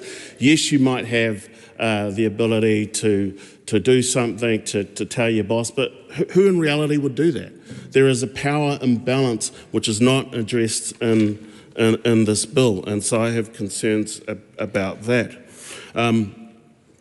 And I guess the issues that the member raises around one about extensions into other religious holidays, of other cultural events of significance, are important conversations to have. And I hope that the member will continue to have those conversations, because it's important to be able to have those conversations, but I can't see how that is addressed with this bill. And I also agree with the point around the seeming advantages that online businesses have to bricks and mortar. I think that is also an important issue that needs to be addressed by the Parliament, but I also can't see that being addressed in particular with this bill. So I do want to encourage the member to continue to engage in good faith. I think he has done that, but I also see all of this within the context of what's been happening in the realm of workers' rights. We've had there's been attempts to rein back the ability to strike. In the beginning of this Parliament, we had 90-day trials come back. Fair pay agreements rolled back as well. Workers are under attack. Workers are feeling that this government doesn't care about them.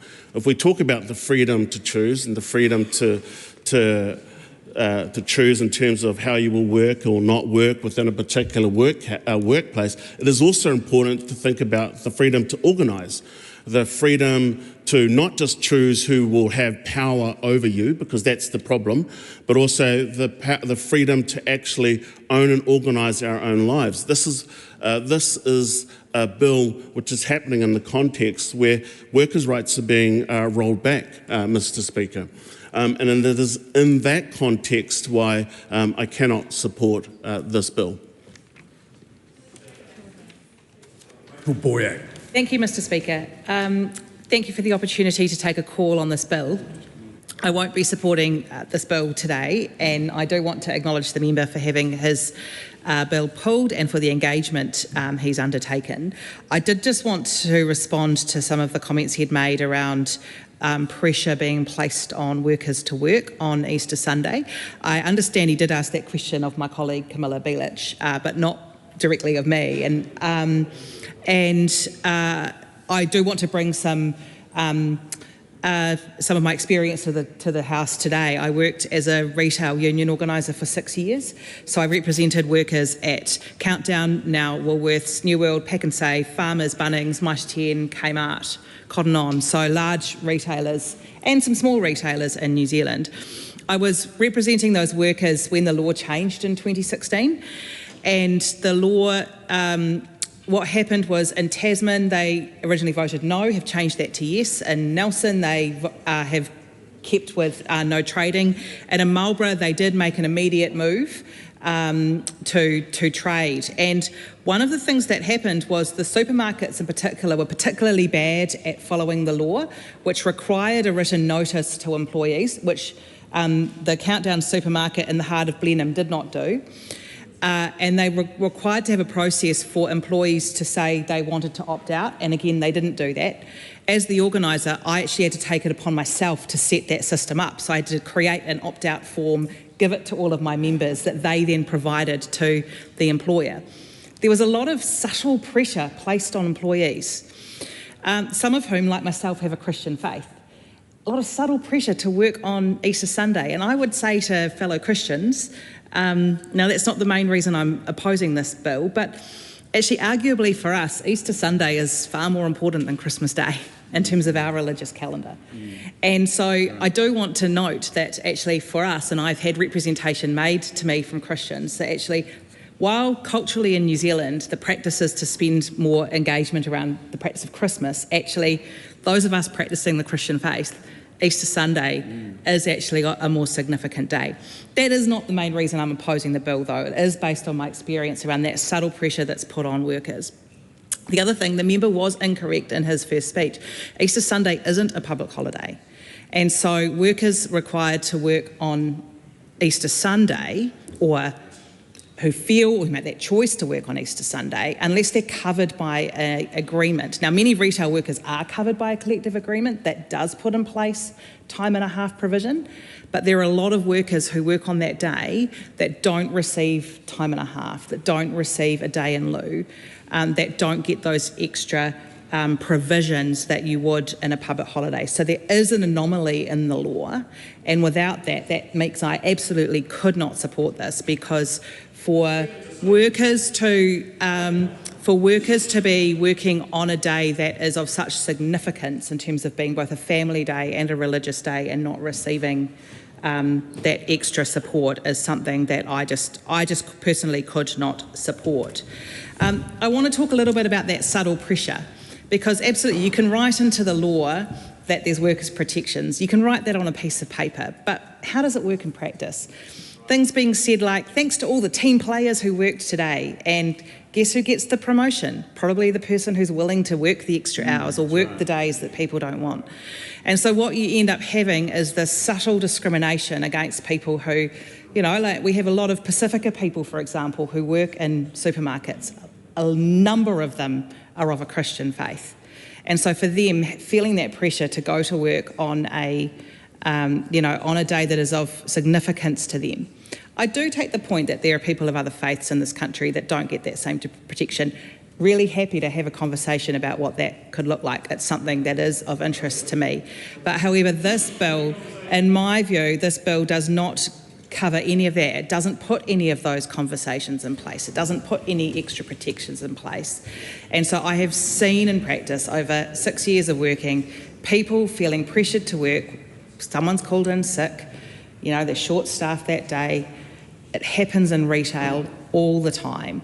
And workers, they don't want to let their teammates down. They don't want to let their boss down. And so they'll often make those decisions when actually they would rather be spending time with their family. And for some of them, it'll be going to church on that day. And so for me, this is an absolute no-go area, and I cannot support this bill. Thank you, Mr. Speaker. The Honourable David Seymour. Mr. Speaker, with your leave, I would like to make a very short contribution and split my time with Te Pāti Māori in order that they can speak, having not been at the beginning of the debate, but wishing to speak, if that's okay with you. That's fine. Very magnanimous. Thank you, Mr. Speaker. Well, it is Christmas, Mr. Speaker, and all people in the spirit of Christ deserve forgiveness from time to time. Mr. Speaker, can I begin my speech time from now? Mr. Speaker, I rise on behalf of myself, the people of Epsom, the ACT Party, in support of this bill. And the one thing I wanted to say to people of a Christian faith, that this is in no way an offence, an insult or a slight. Mr. Speaker, I myself, baptised Presbyterian and someone who believes deeply in the roots of Imago Dei, because they tell us that each person has an inherent dignity being made in the image of God. That is the foundation of my beliefs, and it is the foundation of our Western society based on liberalism and each person having equal rights. But it also applies to each person who may not have faith and may have different views from yours. It applies to people who have a whole range of aspirations. And sometimes those aspirations are grand and profound, like becoming an astronaut or bringing about world peace. But other times, the things that people really want are just to be able to conveniently buy what they need or want at a time that is convenient for them. And I actually don't think that if you believe in freedom and the dignity and rights of people to choose for themselves, that you should discriminate between those large and small wants. And the next question you should ask is, regardless, what harm does it do to allow a person to allow a person to go to a shop which is allowed to be open anyway. You know, we hear that it's terrible for the employees. To go to a shop that's allowed to be open anyway, such as a supermarket, and often is open anyway, and be able to buy a bottle of wine to share with their loved ones. People say, oh, you should just get organised earlier. But why? There is no justification for restricting another person's freedom to transact with someone else that wants to be there, that wants to do it. They still get time and a half because it doesn't change the Holidays Act. They still don't have to work because of the Shop Trading Hours Act, but they can work. They can choose to if they want to. And really, Mr. Speaker, I find it astonishing that we're even debating something as simple and straightforward as this. Should we allow another person to pursue their dreams and hopes if it does not affect ours? Mr. Speaker, the answer is we should send this bill to Select Committee so people can do precisely that. Mr. Speaker. Hana Rafti Maipi Clark. Tēnā rā koe e te pika o te rā, tēnā rā tātou e te whare. I just want to mihi to the member and also in his party reaching out with their different stuff on this certain bill, and also just want to provide a bit of clarification that with only 5 members in our party, it's pretty hard to get over the Select Committee process and this at the same time. That's why we're running around. This bill would allow businesses to sell alcohol on Good Friday and Easter Sunday. It would also allow workers to refuse to work without justification on Good Friday and Easter Sunday. There are some good reasons to support this bill. Firstly, this would remove privilege that one religion has over other religions in Aotearoa. Currently, a Christian holiday can dictate a restriction on selling alcohol, but other cultures and belief systems are not afforded that same opportunity. Matariki, for example, the penalty for not complying with restricted trading laws is a fine of $1,000. This means that some large businesses are able to pay the fine and sell alcohol anyways. This is unfair to small businesses. I also agree that people should be allowed to refuse to work without justification on Good Friday, but I also think that this right should be extended to all religions and cultural holidays. While I support certain aspects of this bill, in our Te Pāti Māori value system, I cannot in good conscience vote in favour of increasing access to alcohol while it continues to harm our people. Māori suffer disproportionately from alcohol-related over 1/3. 37% of Māori men were classified as hazardous drinkers compared to 29% of European men. Between 2012 and 2016, the percentage of Māori women who were considered hazardous drinkers increased 21% to 29%. Allowing the sale of alcohol on Good Friday and Easter Sunday will encourage drinking and worsen alcohol-related harm. The government needs to restrict alcohol advertising, increase funding for alcohol harm reduction strategies before I can support a bill that increases to alcohol. Tēnā rā koe te whare. Tanya Unkovich. Thank you, Mr. Speaker. I rise on behalf of New Zealand First to speak on this conscience vote. I will be personally not supporting. I do want to thank the member for all of the work he has done, and he has done a lot of work in bringing this to the House. However, I would like to make some comment on why I personally will not be supporting this bill, but I would like to actually read a quote, if I may, Mr. Speaker. Public parks make no economic sense at all. We leave a whole lot of space unbuilt on and not capitalised in any way, but that is not the reason we have them. We have parks because they do us good. They do not make economic sense, but they do us good. And the point I want to make is families, family togetherness, being connected with one another does us good. It does the family good. It does the community good.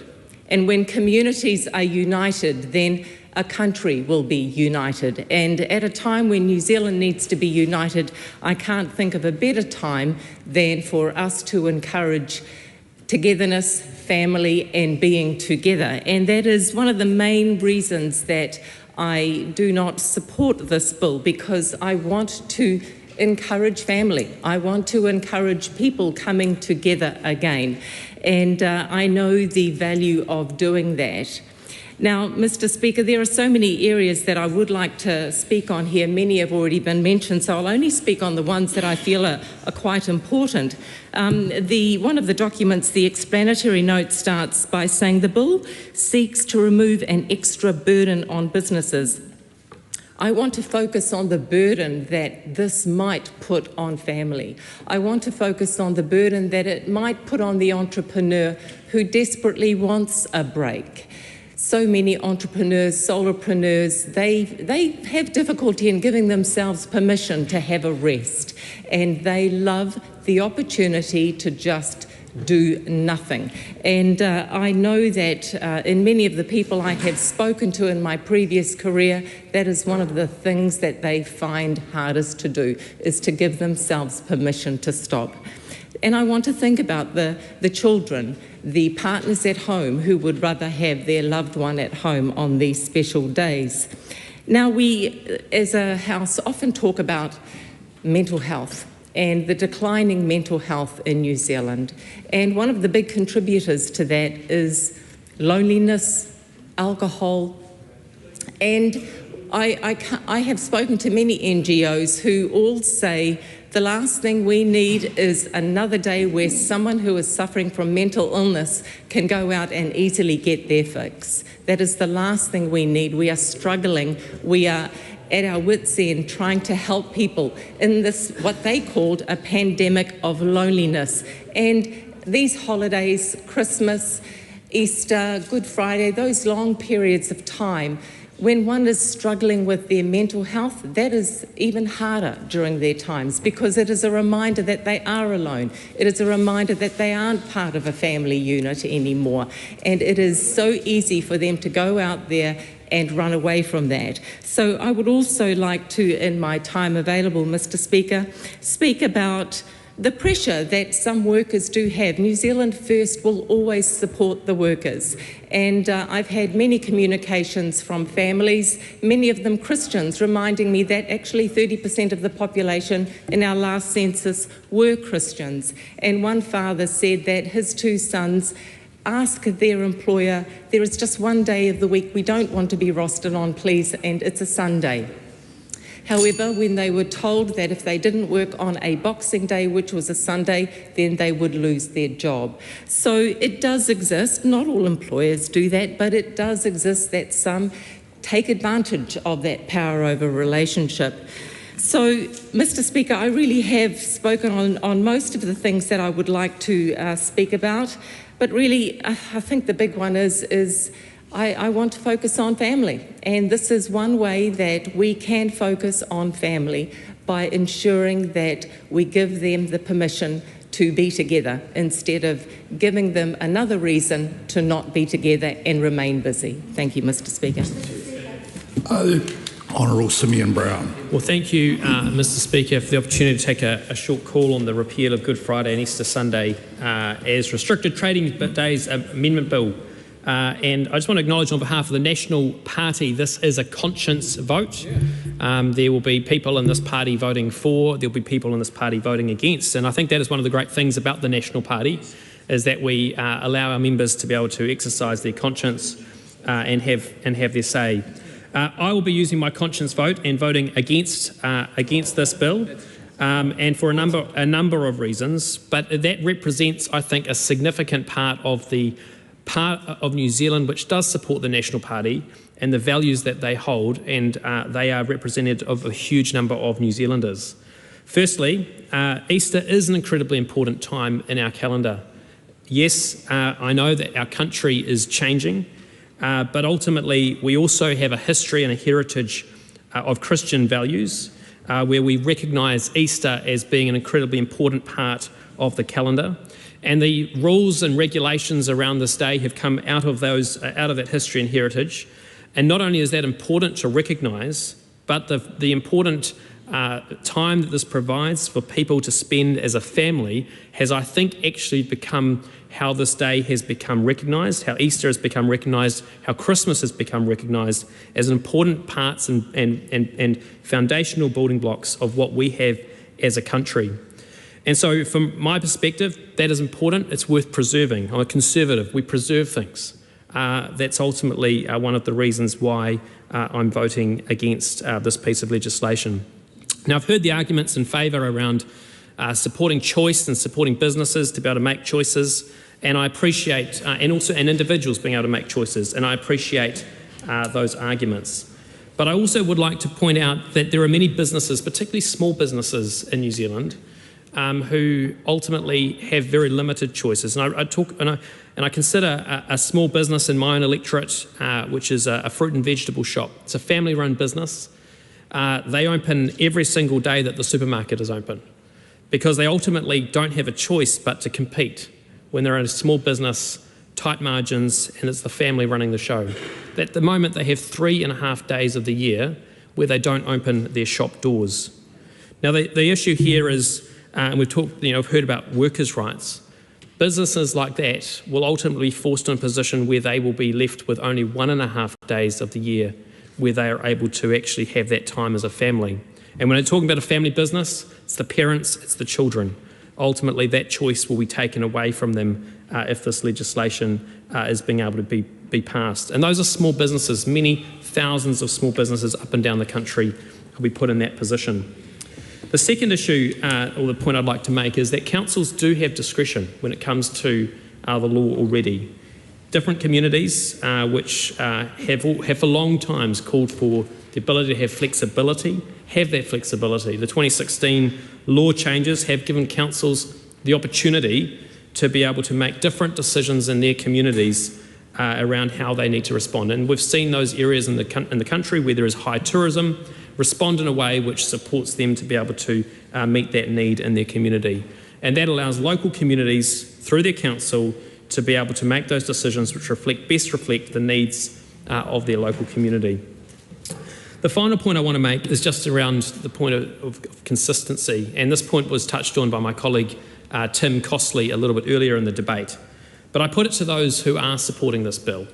If you truly are going to support this bill, why is this not also the repeal of Good Friday, Easter Sunday, Christmas Day and Anzac Day restriction on trade bill? Because if you're going to be consistent and say we're going to actually repeal the sales on those days, you should be prepared to turn up to your electorate or to your community and say you're also prepared to take Christmas Day and Anzac Day away as well. Because all of the same arguments, which we've heard from the speaker who spoke in front, all of those same arguments can be applied to those other 2 days too.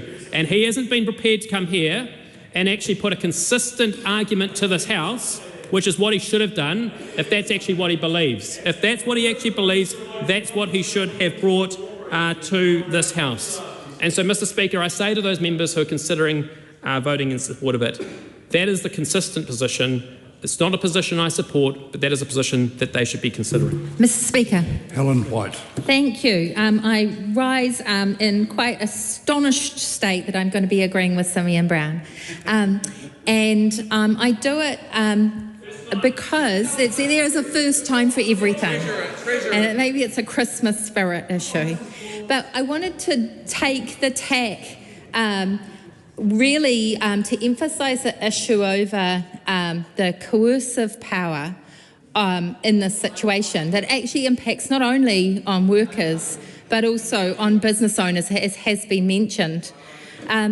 I was interested to hear so many people comment on the nature of the statutory list of holidays as if they were bound to those very holidays, that there was no movement for workers in those holidays, for workers and employers. There is.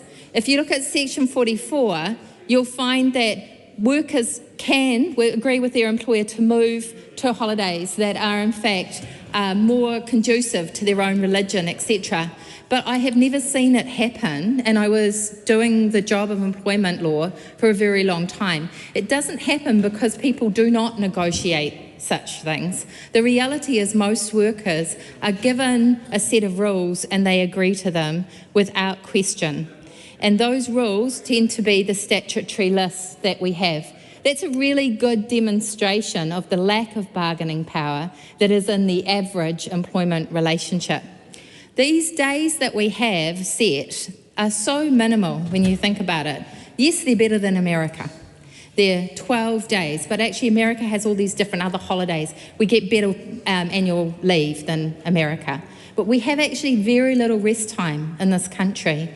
And employers too are dancing to the tune of the demand of consumers by having to open on those days because their competitors do.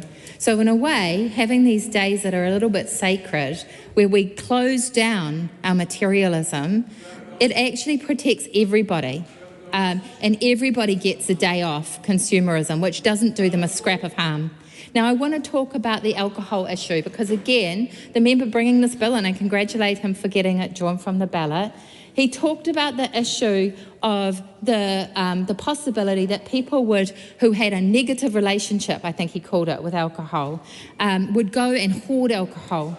The research suggests that's not actually the case, sir. So what happens when there is an issue with alcohol is that an alcoholic will buy more alcohol if there is availability. So if you have shop hours extend for alcohol, they will actually go and buy more alcohol at that time. It's a strangely opportunistic relationship that they have with alcohol. So by closing alcohol off in time, you actually do affect the ability of people to drink.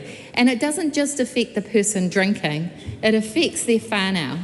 These are days where things shut down and people have a day without the constant tapping in to alcohol as a solution to a problem and doing harm to their families. Now, it's not all over. Obviously, it's an extremely serious issue in this country. It's not all over for that family. They still have an alcoholic in their midst, probably causing havoc. But it's a damn good start that we signal that it isn't constantly on tap. It isn't constantly the crutch to the way that we operate in our families. So I, for one, am going to vote against this bill because I think it's incredibly important that we start to rebalance our lives. We start to take seriously our religions and respect the religions in our culture. We take seriously the power dynamic between workers, and we take seriously the need for our small businesses to have a day off too. And actually, they do not have to compete with others who are out there actually using labour, which they have managed to persuade to stay in employment on those days. They're not using them to undermine competitors who've shut up shop for the day and want to spend it at the beach with their kids or in their churches. So I will not be supporting this bill. This is a 2.5-minute split call. Greg Fleming. Most of my life, I've supported restricted trading hours on public holidays. I've also implicitly supported restrictions on alcohol sales. I've never really been pressed on my reasons, and so a default, well, I think it's good to have a few days where we all unplug from consumerism has sufficed. Yeah. However, now I'm a lawmaker, and my opinions have real consequences. Hence, for several months, I've been thinking deeply about this issue, and I've changed my mind. Here's why. There are two essential critiques of the proposed changes, and we've heard them both repeatedly here. First one is about the protection of employees. To my mind, that has been well canvassed. The reality of it is that Sunday is already unique in legislation in New Zealand. That's great for all people who consider that an incredibly special day, like myself, and that this bill extends that to Friday. These 2 days will literally be unique in employment law, and for those people who say that we can't trust the law, then as lawmakers we have a deeper issue than the one before us. We need to trust the enforcement of our laws. The second critique is a version of the one I long held, i.e. it's healthy to have a few days each year where the shops are closed and alcohol is less available. Others also add that it's important to honour Easter. As I tested my opinion, I reminded myself that law restricts human freedoms. This is a serious matter and thus must be well justified. To my understanding, those two justifications are to protect people and our world from exploitation or harm, and to, secondly, maximise participation or access. I do not consider that Easter restrictions on trading and liquor meet either of those tests, particularly given the clear protection of employees as discussed. Enforcing rest time does not meet those tests. For many, shopping or indeed working is their fulfilling activity. On what basis should a government tell them otherwise? Some argue that for people to have the right to shop, others must work. But as already explained, protected choice of those workers is guaranteed. I am also mindful that while we forbid surface workers to labour, there's no such prohibition for those in offices, including political. Others argue that people don't need to shop and or buy alcohol every day. That may be true, but again, it's insufficient justification for government restricting freedom of activity. We wouldn't stop trading in alcohol sales on every Sunday, nor would we legislate for Dry July. Mr. Speaker, I have the rest of my speech here. I'm not going to get to it. I'm very happy to send it out to any members who would be interested in reading it. It's obviously going to be after the fact, but I commend this bill to the House. Very good. Thank you, Mr. Speaker. I want to acknowledge the work of Cameron in this process, but as the member knows, I rise to speak in opposition to the repeal of Good Friday and Easter Sunday bill. Mr. Speaker, very quickly, there are a few things I wish to touch on. Firstly, localism. If this House truly believes in the concept of localism, what is the problem we're trying to solve? 43 of our local and regional councils currently have policies to localise their trading rules. The fact that some of those lapsed maybe indicates the underlying real view of New Zealand when it comes to this policy. Secondly, employee rights, Mr. Speaker. I acknowledge this bill could address the fact that employees are required to work on Easter Friday. This bill would mean that they could choose not to work on Easter Friday and Easter Sunday. However, the cost of that, Mr. Speaker, is removing the significance of these 2 days. And I feel that this is then simply a slippery slope to Christmas and Easter. I remain very sceptical that employee protections provide real-world protection. They are good in theory, but in this case, questionable in practice. The inconsistency of the argument, Mr. Speaker, related to Anzac and Christmas Day, by allowing this bill to proceed, in my view, is a step towards those two things happening. Whether you are of the Christian faith or not, Easter has a special place in New Zealand's history, and this should be maintained.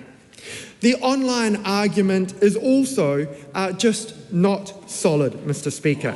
Taking this to conclusion would require every retail store to open 24/7, 365 days a year. Mr. Speaker, it's an absolutionist argument that does not hold. My colleague Carlos Chung asked me to mention the concern regarding alcohol harm. Ultimately, the underlying intent is the recognition of these 2 days in our national calendar and the history that this has. This can't be ignored when considering alcohol sales on Easter Friday and Easter Sunday. I do not commend this bill to the House. Speaker. In reply, Cameron Luxton, can I indicate there will be a vote at the conclusion of the speech? Thank you, Mr. Speaker, and I'm going to try and make my reply brief so that members can get their conscience recorded and get off and enjoy the summer holidays. Briefly going quickly through it, Camilla Bellich, I deeply appreciated being able to engage with Camilla in the process. I think that I did actually make a lot of overtures to the Labor Party as a whole and specific members in the Labor Party. So it's unfortunate that Rachel Boyack either didn't receive that message or didn't reach back out with her concerns, because I would have liked to engage with her.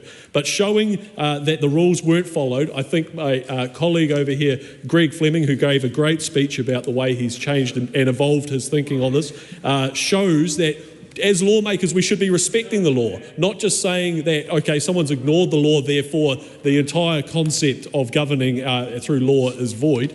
The question about not having time and a half on Saturday that Rachel Boyack also brought up, that is something that can be negotiated, but there will be time and a half pay on Good Friday, which is what my bill is seeking to change. It doesn't change Easter Sunday, which is currently the case. Going through it, Te Pāti Māori, I'm glad to hear that you've thought deeply about this, and I appreciate that you have been engaging with me on this. I think that the idea that restricting the sale of alcohol, as member for the Labour Party Helen White said, increases the harm. That works if you think about it as in just a quick grab off the shelf. But if you're thinking about it in a way that provides someone who has got alcohol dependency issues may feel rather nervous that they're not going to have access to that and stock up, maybe buy 3 dozen instead of 2 dozen for the weekend. And the worst thing we can be doing is locking people in their homes with those sort of, with the alcohol which is causing them so much harm.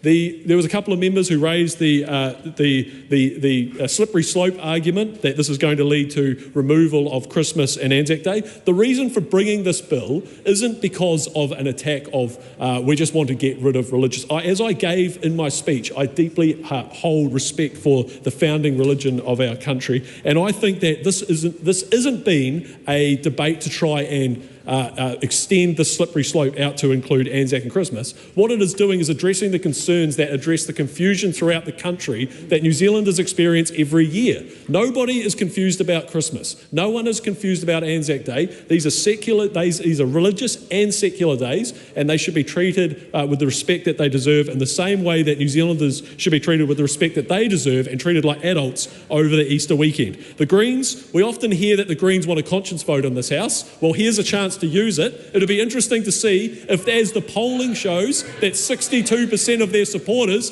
as with the Labour Party, support this change. We'll be interested to see if 62% of their members exercise their conscience vote and represent their voters. Mr. Speaker, I commend this bill to the House, and I thank you very much for the opportunity.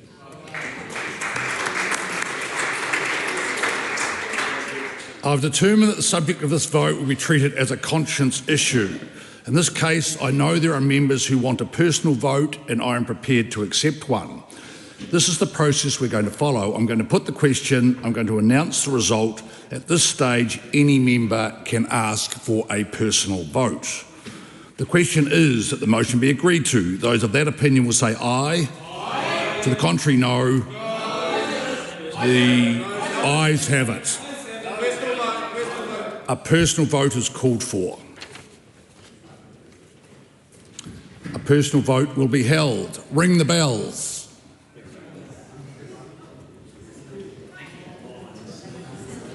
The ayes will cast their vote in the lobby to the right.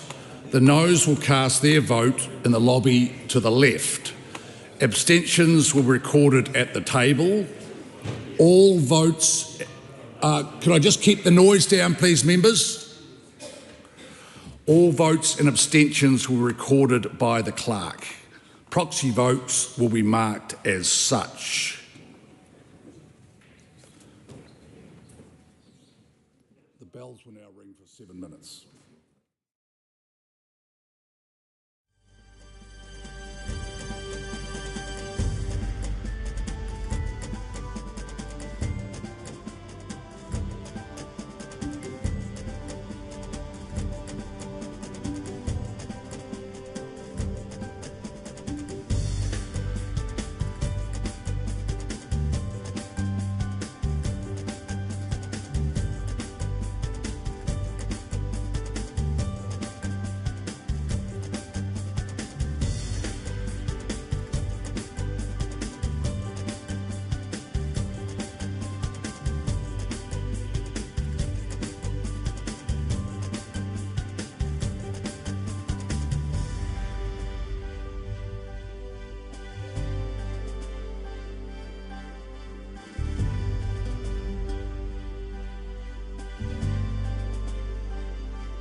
Lock the doors.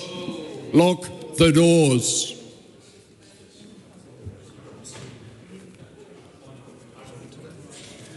The question is that the motion be agreed to.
stage, we've just got the clerks will just compare notes and make sure they have the correct voting, and we will then declare the results.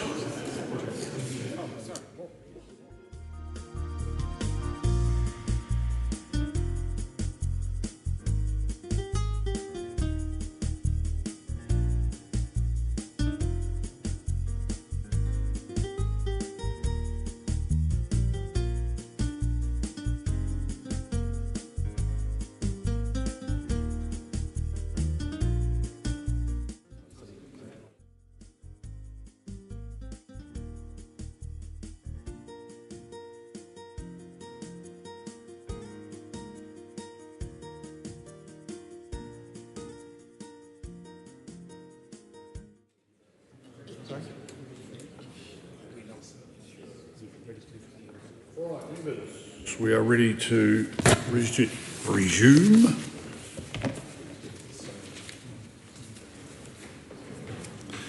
The ayes are 49, the noes are 74, there are no abstentions. The question is not agreed. Unlock the doors. Unlock the doors. The House is adjourned until 2 p.m. Thank you, members.